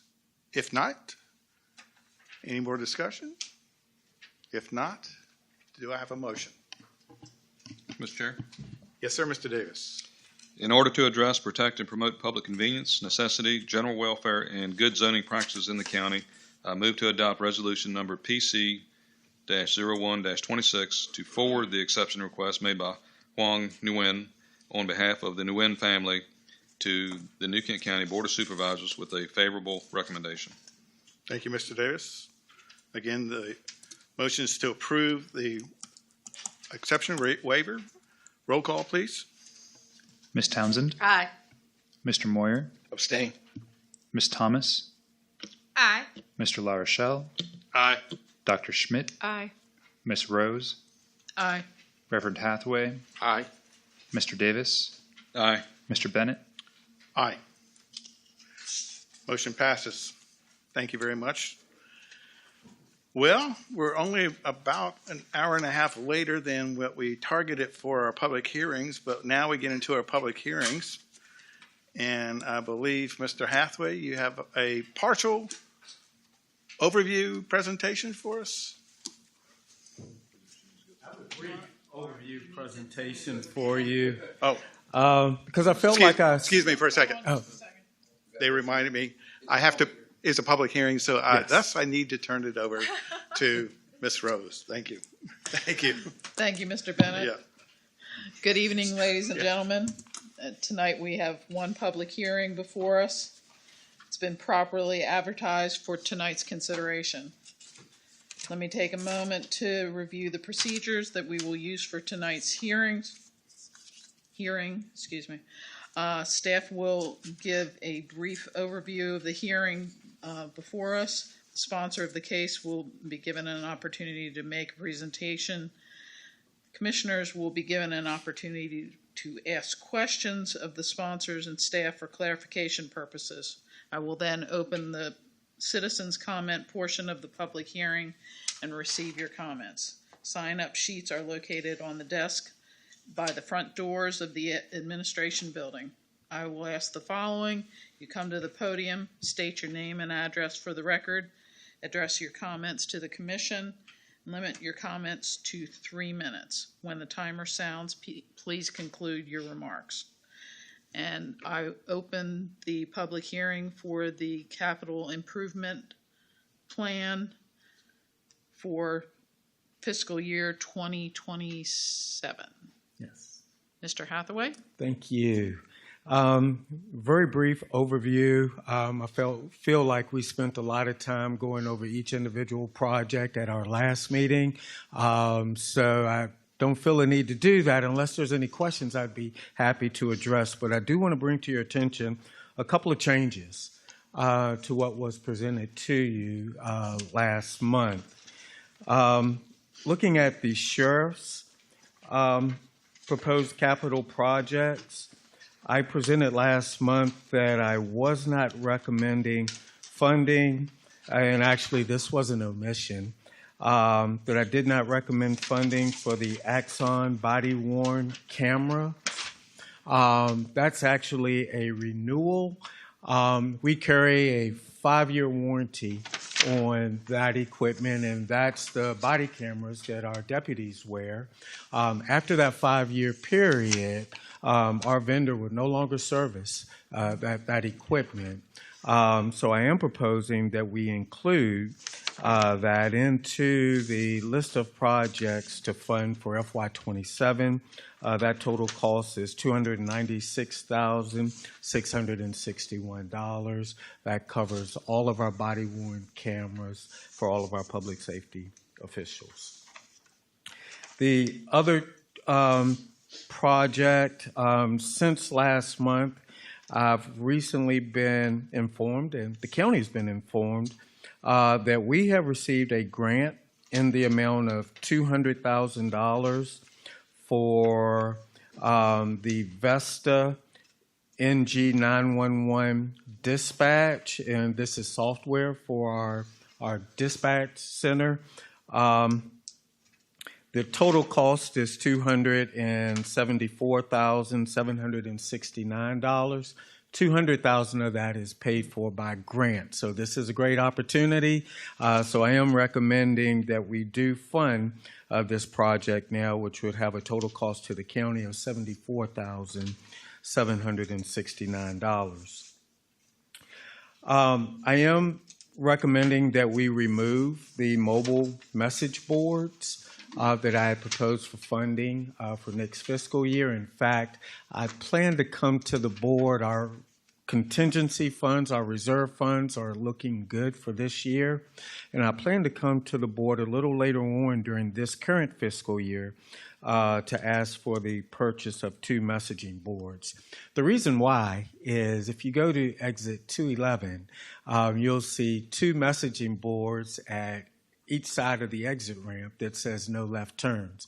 Those messaging boards belong to New Kent County, and they will probably be there during the duration of the construction project. So they're not going anywhere anytime soon, which means for various things, and we use messaging boards quite frequently for events all around the county, for any time we need to send messages out, emergency events. So it is needed software that I do plan to ask for the purchase of 2 to replace those projects. And even after that bridge is complete, I'm sure we're just going to move those messaging boards over when they can continue to finish out the divergent timing intersection improvements. And I've also proposed that we remove the Valorance cameras as well from my FY27 recommendation, and we may have some grant opportunities to fund that purchase coming up pretty soon. One other proposal is a request that I've got from a couple of board members. And this is, and I want to be clear, this is to not include the New Kent Trust Fund in my FY27 proposal. I do not believe that this is the intention. The intention is not to have a trust fund. What's been shared with me is they would like to see the program before they approve the funding. And I think that that is fair to see how the program is going to work before we approve $500,000. And actually, because of that funding source, that's something the board can approve at anytime, and it doesn't have to be part of the budget process. I know that the Housing Committee is making great progress on putting together a program. Just the information I saw today was more information than we had last month. So at some point coming up, I anticipate that there will be a meeting and a presentation to go over the programs for the New Kent Trust Fund. I think it's an important part and could be an important tool for us to address the affordable housing issue in the county. So those are the changes. As you are aware, the CIP program is a 5-year and beyond plan of needed capital improvements in the county. The plan that you have before you totals $254,932,391. The projects that are proposed for next fiscal year total $152,790,754. Now, of that amount, only $7 million, and I say only, but it's a lot of money. $7,546,764 will come from capital fund balance. The majority of that FY27 project are large capital projects that we will anticipate borrowing for. Also included in the proposed capital improvement programs are public utility projects. We separate public utility projects because of the funding source. Those projects are covered through public utility fees and revenue generated by our public utilities. The total CIP, Capital Improvements Program, for our Public Utilities Department is $142,310,000. The FY27 plan totals $16,395,000, and the fund balance requirement is $395,000. That $16 million mainly consists of 3 projects that have recently we've received bids on. Happy to say that I believe that this number will be reduced. The bids came back better than anticipated, and the board will be considering options for funding those, borrowing for those projects within the next couple of months. This time I'd be happy to answer any questions. And I believe you should have gotten a copy of my PowerPoint presentation by email, the presentation that was presented last month.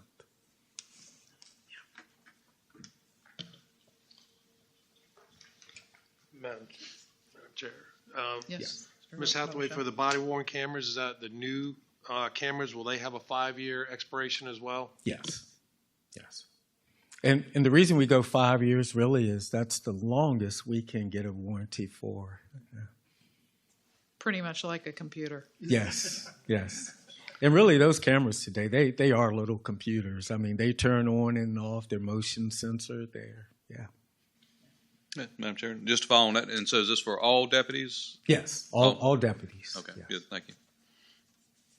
How about your fire marshals? You know, the reason that's I asked, a good question. You know, our them fire well. marshal is he is sworn. I'm not sure if he wears a camera though. I don't know. I have to check. Yeah. He does carry a firearm and he is sworn, but yeah. Well, I would imagine he wears a camera, but I'm not quite sure. Right. Mr. Chairman, Mr. Hathaway, so if I'm hearing you correctly, though, the Housing Authority is pretty much squashed. No, well, not squashed. It's not included in this capital improvements program. The board just wants more information on it. They felt that the ask was a little premature, and I agree with them because I asked them for $500,000 and I didn't give them any details on how that money would be administered, and because those details are still being worked out. So I do plan on coming back to the board within this fiscal year with a plan for the New Kent Housing Trust Fund, and with a request to move forward with it. Will this board be able to still continue to function until the next CIP comes available? When you say this board, the Housing Advisory Board, Mm-hmm. well, it's the Housing Advisory Board that's putting together the plan of how we're going to use that fund. They're also going through, it was stated that they started with a list of 50 recommendations. They're focusing on 4 right now that they've presented to the board, but they have other recommendations to go through too. So I just say that to say they have a lot of work to do. Well, I understand that too, but you also have a lot of county employees that assist with that. Will they still be able to receive assistance from the county to function as a board? Yes, yes. Yes, they So will. any, say for instance, if they needed some financial funds, would they have any available? And I'm not talking 100,000. Right, I right. mean, That's you know, say for instance, they wanted to try to work up a promotion product. yeah. Would they have any funds to help them do that? I think it's a possibility. Right now, the Housing Advisory Committee does not have a budget. But if there were any needs, we could go to the board at any time with that funding request. So right now, they don't have an approved budget, and they've done a lot without any budget. We do have dedicated staff that attends the meeting, that provides staff support. But yes, if funding is needed, we can go to the board and request it. But Thank you. Mr. Chairman. So would the board be looking at the committee having a budget? Would that be a piece that's necessary to get the board to say, yes, let's do it?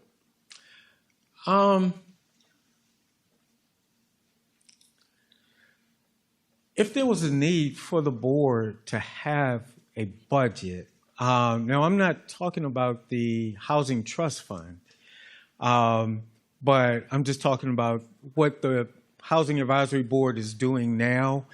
If there's a need for a budget, I believe our board would be open to it. I mean, you know, the website, which I think is very much needed, I don't see there being a cost for that, other than staff time, which we're willing to dedicate staff time to. We've already made a commitment to the board that we would do that. But to answer the I was question, speaking specifically to the $500,000. Would Well- a budget be helpful in showing what we're going to use the $500,000 for? well, yeah, I think that has to be part of what's presented to the board. Not so much the budget or the breakdown of how that would be spent. I think that would be extremely helpful. But the program in general, how it's going to be administered, the application process, who's responsible for that. I think all the details will need to be presented to the board. Mr. Chair, I'm sorry. Go ahead. Okay. One of the things, I think the idea of setting up the Housing Advisory Committee is that it's not an authority. It's not a housing authority. We don't want a housing authority. That's where, the Board of Supervisors wanted a distinction, that we wanted the kind of advice we've gotten from them to be brought to the Board of Supervisors to mull over, to have 18, 19 citizens sitting there and talk about that before it comes to us. But you're right about that the trust fund should have a budget. Mm-hmm. I don't think the committee needs a budget. Okay, Right. but that's the distinction between what other places have authorities, which also means they have either a taxing ability or a spending ability, and we don't want that in the committee. Correct, Bill? Mr. Hathaway, just to be clear, that new position, the coordinator position, you're going to be bringing that person on board within the next year? Well, that is currently part of the budgeting process, and we're Okay. looking at that new position request now.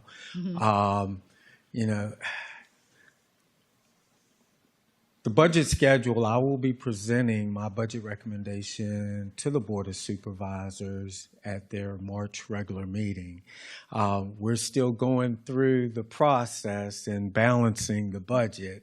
Right now, that position is still in my recommendation, and I hope that we're able to keep that in there when we get to the March regular meeting. Madam Chair. And I guess to clarify too, obviously there's two budgets we're talking about, the CIP budget with the $500,000. The rest Right. is coming out of your operational budget. Total operating personnel and operational cost. And so we wouldn't see the budget documents for personnel and things like that. That's correct.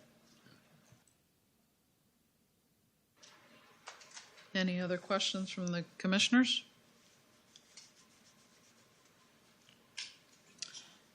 Hearing none, I'll open the public comment portion.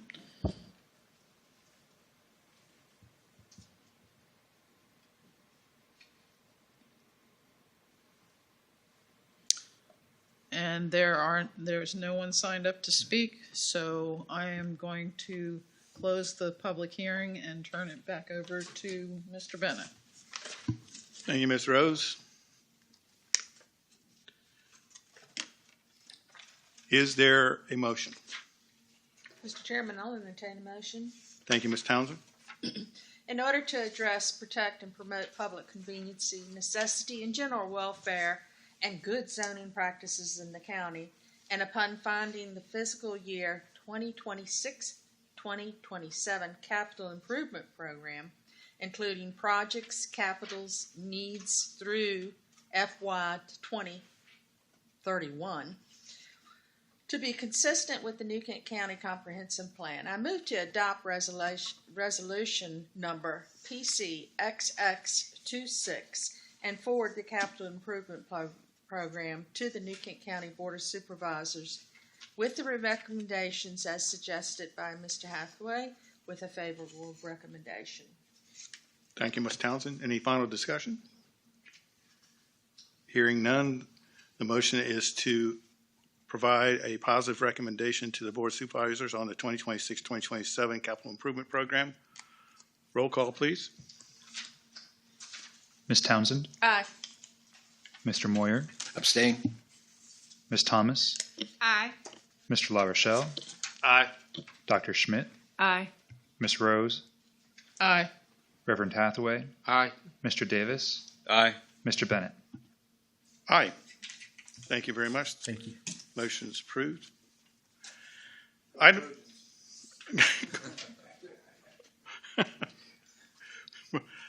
Item number 11 is Chairman's Report, and I have a couple items. First, congratulations to all the new office holders for the Planning Commission for 2026. I regret to inform you that a former colleague of ours who sits on the New Kent County Wetland Board, Mr. John Bragg, passed earlier this month on January 7th. He served many years on the Wetlands Board, starting well before 2017, and his presence will be missed. And one other item that I have for considerations is on January 27th, I think Mr. Morty may mention this too. On January 27th, there will be a public informational meeting regarding a possible future rezoning of land for residential subdivision called Pine Fork Ridge. Is that correct? This meeting is planned to occur at 6 p.m. at the fire station number 5 next to the visitor center on the 27th. I think several of the board is planning to attend. I think I'm planning to attend, just to let you know. Item number 12 on our agenda, Plan RVA report. Reverend Hathaway, sir. Thank you, Mr. Chairman. The Plan RV did not beat this month, and the report that I gave last month is sufficient. But I do want to make you aware that Plan RVA is partnering with Partnership for Housing Affordability, and there will be a State of the Housing Conference this Thursday at the Virginia Museum. Unfortunately, registration. Who's speaking? I think the mayor. And also your son. Oh, is he? Mhm. Awesome. Okay. He's gone. He's gone. Great. Great. Turn around is fair play.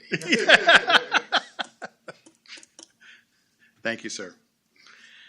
Commissioners report, and this next item number 13, and if I may, Ms. Thomas, do you have anything for us? Nothing at this time. Thank you very kindly. Ms. Townsend? Yes, sir. Okay, I have 3 different items. Okay. Okay, as for the burning laws, are there any zoning practices in here required about burning on agriculture or residential property? Good evening, Commissioners. Zoning does not address the burning laws. Burning permits are addressed by the Fire Marshal's office. Okay, so my question here is that I personally made a phone call into the Sheriff's Department to ask him about burning a pile of leaves, okay? The new response is that before anybody can burn in New Kent, that you have to either go onto their website and record that you're burning, or you have to call them ahead of time. So is this a requirement that New Kent County is offering, or is this a different, is this an enforceable law? I believe localities have the ability to enact burn laws and policies surrounding burning, open air burning. I don't know how other localities do it. Maybe Mr. Davis can speak to James City, but the fire department, fire marshal's office specifically, has an online portal that you can apply for the permit to notify them that you're going to burn. They also have the phone number that you can call to alert them to it. I think it's all in a sense of knowing that there's a active fire going on. Generally speaking, I believe you're supposed to attend the fire and not walk away from it, so that way they know the source should something happen. Okay, my whole point though is this: if this is something that is required, it's not really educated to the public. And I don't think the public realizes that if they're going to burn leaves, I need to call you and tell you that I'm going to burn leaves. And I would like to see that it be either public knowledge or, something would be addressed in regards to this. Just because I don't want anybody to get in trouble. But, I mean, if this is something that they say that we have to do, then everybody should know this is how they operate. I will certainly communicate that with the fire chief and fire marshal staff. Okay, my second item. I don't know if y'all cruise Facebook, and I don't know if y'all remember on New Year's Eve that the Tannerite, I don't know if I'm saying it right, the Tannerite explosion. Okay. It seems to me that we have a noise ordinance in this county. If I could have heard it at my house from where the place actually took place, then it's bound to have been greater than 80 decibels. Wouldn't you agree? Yeah. It was very, very loud. My concern is that it seems to have caused quite a few problems with people and their dogs. Their dogs just freaked out. A lot of them just ran away. They had to chase them down, get them back. And then also my concern is that the Sheriff's Department had problems with the calls coming in, and then it's sort of like, I don't know, shut down the phone calls. To me, this needs to be something that's addressed. If this is a noise that's that loud, then I think we need to talk about it and see what can be done in regards to this. Ms. Townsend, I can not speak to that from a New Kent perspective, but I can speak to it from experience and knowledge with the Virginia statewide fire prevention code. I will say that the usage of tannerite is addressed in the fire code. I would even suggest that with and I didn't hear the explosion, but I did see a lot of the commentary regarding it. I doubt very seriously it met the requirements of the fire code when that tannerite was set off. There are certain requirements such as they have to be at least 500 feet from buildings and roads. Can't use more than, I believe, 1 pound.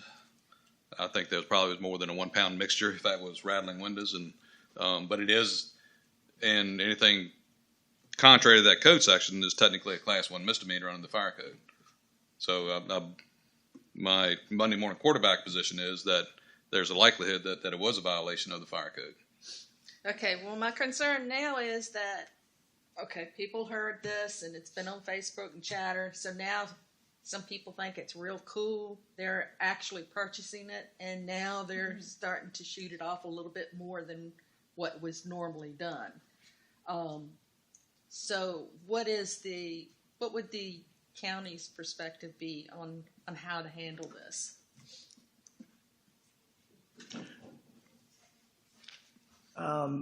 Good evening again. I can't speak to how the fire code addresses it. I mean, generally, general noise issues are handled by the sheriff's office unless it's something that we include in a conditional use permit, in which case that would be enforceable by the planning division and community development staff. Tannerite in general is legal in the state of Virginia. I believe there's an attorney general opinion on that as long as it's used for its intended purpose, which is recreational, then it's allowed. Again, I can't speak to any prohibitions on the amount that is shot at any one time. Generally speaking, it's two inert materials that when mixed together and shot by a high-powered rifle, that is what generates the explosion. The materials by themselves are not explosives and are not classified as explosives.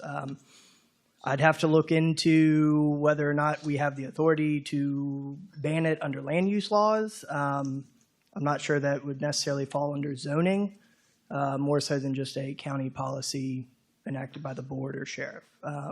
Certainly can look into that. Okay, I just know that when we had Colonial Downs came in with the motorcycles, and they were talking about the loudness of a motorcycle, and it says that, you know, you can only have this many decibels of sound. To me, this was a lot louder than what a motorcycle would be. Because, you know, I don't know if the board, if y'all actually heard it. Yeah, I heard it. Well, I heard it the first time early in January, and then we heard another Just recently. Another one within the last week. Yeah. Well, apparently that noise travels quite a distance. Oh, it does. I mean, Bobby Bridge to Lenexa, 17 miles, and it was almost halfway in the middle. So you can imagine how people in Charles City said it. Somebody said something about it in West Point. I don't know. Just to me, as a concerned citizen, I think maybe we need to think about this and just kind of look at this. I mean, if this is a consistent problem, you know, maybe some noise ordinance or something could be used in order to maybe say, you know, let's tone it down.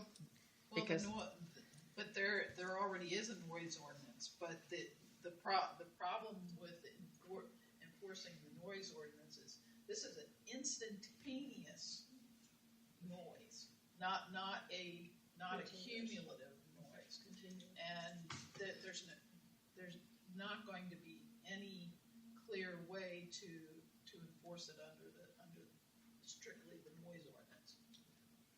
I think it would have to be enforced based upon other types of damage or nuisance, frankly. Well, I just want to put it out there for food for thought, because apparently, you know, this wasn't just one time. This has been several times. But it may be an issue because now people think, oh, this is fun. Let's go out and let's do it too, you know, and then everybody's going around and shooting, and everybody's dog is running away now because they're scared of, you know, most dogs are scared of lightning, you know, much less this stuff going off. Totally understand. I know Mr. Hathaway receives calls and emails anytime that Tannerite is shot in the county, especially recently. Again, I mean, we can look into the land use aspect of it. I'm not sure that it's something that is governed by Well, even zoning. not. I mean, I just think if we can address it to the proper authorities, you know, at that, it needs to be a little bit more of a greater concern. I would think that would help as well. Duly noted. Oh, thank you. All right, and then my last item is timbering. I know that I've called a couple of times, but I didn't get an answer on it. The timber that was cut on the Francisco track, the question to the county is that, was there supposed to be a beauty strip left on that property, or can they actually clear cut all the way to the ditch? I'm assuming this is the property on the corner of Quaker and Dispatch. I mean, timber harvest in general are overseen by Department of Forestry, not subject to the county's land use laws, such as, land disturbance for home building. If there is a stream or creek, their streamside management zones are different than our resource protection areas. That buffer is reduced in width to 50 feet. Generally speaking, you can take 50% of the basal area within the 50-foot streamside management zone. All of that is overseen by Department of Forestry, who holds the permits and does the water quality inspections. If there's a violation of the locality's Chesapeake Bay Preservation Act because of the lack of forestry BMPs, then forestry is supposed to turn that over to the locality for enforcement. We have not received any notice of violation from them. So and had it gone through a permit through the county, then a strip would have been acquired on Quaker Road. Correct. Well, depending on where the stream was. Well, the stream is in the middle of the property, so the stream's not there, but the property has been cut clear. I mean, there's no vegetation. I mean, depending on what the development was and what the purpose of the land disturbance was, I mean, would be subject to county regulation, county code. I mean, I can't speak offhand to what would have applied for, a development.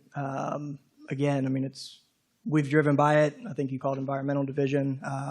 It's a forestry job. It's forestry equipment. Again, we haven't received any notification from the Department of Forestry at the state as to any water quality violations. But I mean, generally speaking, yes, if it was a permitted land disturbing activity, they would be subject to the county's code. County code, okay. That's it. Thank you, Ms. Townsend. Reverend Hathaway. Yes, Mr. Chairman. There are a number of conferences that are planning related that I think would be beneficial to us, and I'm actually thinking of one for the Housing Affordability Committee. The Virginia Governor's Housing Conference. It's an annual conference. It is November the 18th, and this year it's in Hampton Roads Convention Center.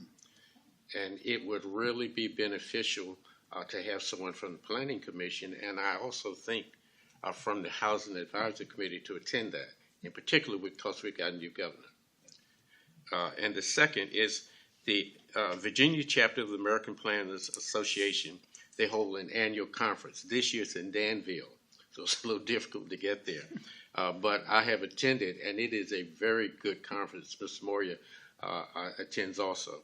So I wonder if there is a way for us to have some funds in a budget so that in the event something of this nature comes up, a planning commissioner may want to go. And I'm not speaking to me, but any commissioner may want to attend. Well, Reverend Cathaway, we have zero control on our budget or monies per se. I think if there's any funding, it has to be through planning. The Planning Commission has its own training and education line item. I believe there's $1,200 in it for fiscal year 26, our current fiscal year. Generally speaking, I believe in the past that has been used to send a commissioner through the Certified Planning Commissioner Program at VCU. We did look at pricing. Given the $1,200 this year, we have enough for one seat. Should someone that's not certified want to go through that program, please reach out, let us know. For fiscal year 27, we did look at the pricing of the program currently and increase that amount slightly to give us the ability to do 2 seats in that program. If we wanted, it is training and education broadly, so it's not that we have to go through the certified program at VCU. So those funds are assignable by your department to educational, whether it's VCU or whatever. Yes, Correct. It's under the Planning Commission org. Okay. And the training and education is specific to the Planning Commission. It's not, I mean, it's administered by us. We would set it up, if somebody wanted to go with our county purchase cards to make those reservations and registration fees and stuff like that. Mr. But Hathaway, it is generally, Reverend Hathaway, are you akin to knowing any funds, how much funds are required for attendance? The Virginia governors, the last I went, which was 2 years ago, it was $400. Okay. But and because it's close by, Yeah. You drive and come back. Yeah. Reverend Hathaway, if I could ask for a reminder in a few months, Sure. as we get closer to that target date, and if you can confirm, we can transfer those funds for educational to any individual planning commission member. I'm trusting you. I think it would be worthwhile too. yeah, I mean, the funds are available. So, I mean, if there's one or more of you that want to go and we want to use the funds for that this fiscal year, since we're kind of on the back half of that, we just need names and, a cost and where to sign up. And we can certainly orchestrate that. With that same topic, if I may, Reverend Hathaway, I don't think we used any of the funds that you outlined this past year for training for any commissioner, correct? Do they roll over or they just evaporate? No, they're part of the operating budget. So unless there's a specific carry forward request, they just evaporate at the end of the year and obviously go to general fund, and that gets rolled into capital improvements for future years. So like I said, in fiscal year 26, which we're currently in, we have $1,200. I believe the cost of the VCU program is $750 per seat. So for fiscal year 27, we did increase our budget request by a couple $100 to allow for 2 planning commissioners to go, recognizing that we have several new commissioners. We also, Patrick and myself came in kind of midstream. Yeah. So if any existing commissioners have not been to that program and are interested, please reach out. Mr. Chair. And I know they run that, was it once or twice a year? VCU? VCU. I believe it's twice. Twice. Okay. So I don't know if we missed the deadline for, so we wouldn't be able to spend the VCU one. Yeah, they I mean, do. Yeah, out of curiosity, how many have attended? Okay. So. It's a worthwhile program for those who haven't attended. Anything else, Reverend Hathaway? Thank you very much. Dr. Schmidt, Not at this time. thank you. Mr. Davis. The only thing I would say is, again, thanks for last year. I did enjoy my tenure as chair, and I appreciate everybody's hard work and support. And I look forward to another year on the commission. Thank you very much, Mr. Davis. Ms. Rose. Nothing else at this time. Thank you, Ms. Rose. Mr. Moyer. I'll just repeat what Reverend Hathaway mentioned about the state of housing. It's at the Historic Museum in Richmond, and it's near Danny Lola. Javon Butler, who's ahead of the BHA, the Housing Authority group, and Rodney Hathaway. And I believe Rodney Hathaway is on that docket because of the housing. Also, I got an email from Chief Opet that we can expect flurries maybe Friday, but from Saturday to Sunday, 2 inches an hour. Doesn't take long to get a lot of snow then, So I know the schools are prepping students to be home and they'll have lessons and that they'll be able to do. Yeah, whichever way it is, they won't miss days in the calendar year. Okay, so that's always good. And that's it. Thank you, Mr. Murray. And our newly elected Vice Chair, Mr. Laudershell. Nothing, sir. Thank you. You're welcome. Moving on, item number 14, staff reports. No substantial reports from me this evening. You might see on your docket that up for consideration every January is the annual report that summarizes both the decisions made by the Planning Commission, and workload of planning staff through the previous calendar year. I know we're a bit late in the evening already, so rather than going through that item by item, I would just welcome any questions that any of the commissioners have regarding that annual report from your meeting packet. The one thing I wanted to add was the Board of Supervisors denied the permit for the new tower. Okay.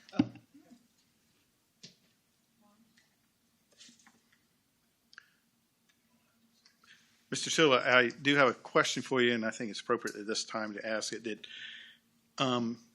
Is there a formal need for this commission to dissolve any special committees due to their completion of the task, i.e., the Comprehensive Plan Advisory Committee? That task has now been completed. I don't know if we need to formally declare that committee complete, or that's a great question. I don't believe any formal action is needed from the Planning Commission with respect to dissolving the Housing Advisory, or rather the Comprehensive Plan. Housing's on the mind this evening. Forgive me.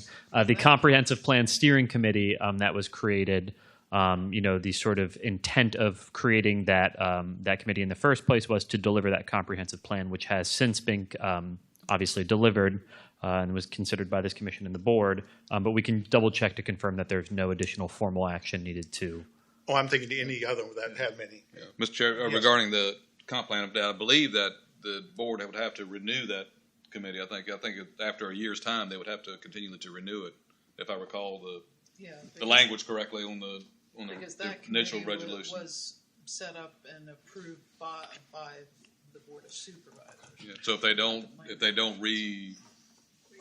convene or reconstitute the committee, I think it. Are there any other? I'm trying to. That's what I was. Yeah, that's what I was asking. If there's any open committees that really have worn out their welcome, or they completed their task, or whatever it may have been.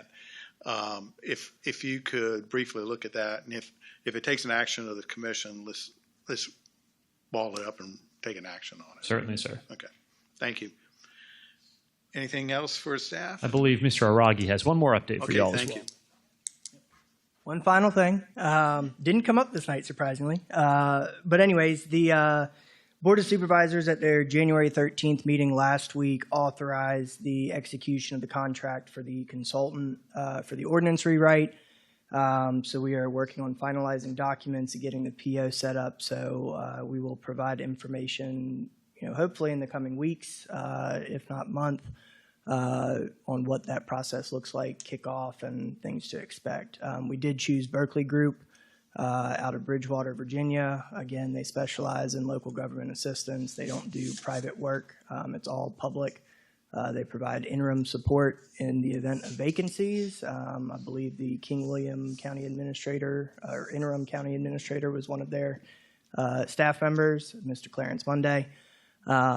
But we are excited. Just want to give you that update. We are moving forward. That contract was authorized in the value of $236,500.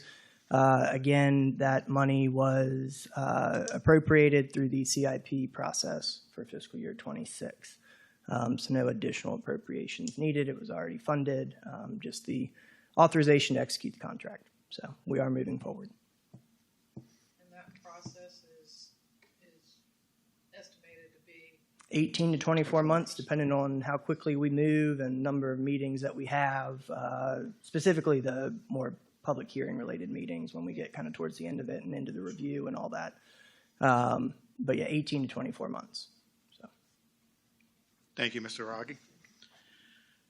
Item number 15, our meeting schedule next Tuesday, excuse me, not next Tuesday, Tuesdays, February 17th, just making sure you're awake. 2026 at 6 p.m. this room is our next Planning Commission meeting. And if being no other business, I will call the meeting. It is, do I have a motion? So moved. Thank you. The time is 8:40.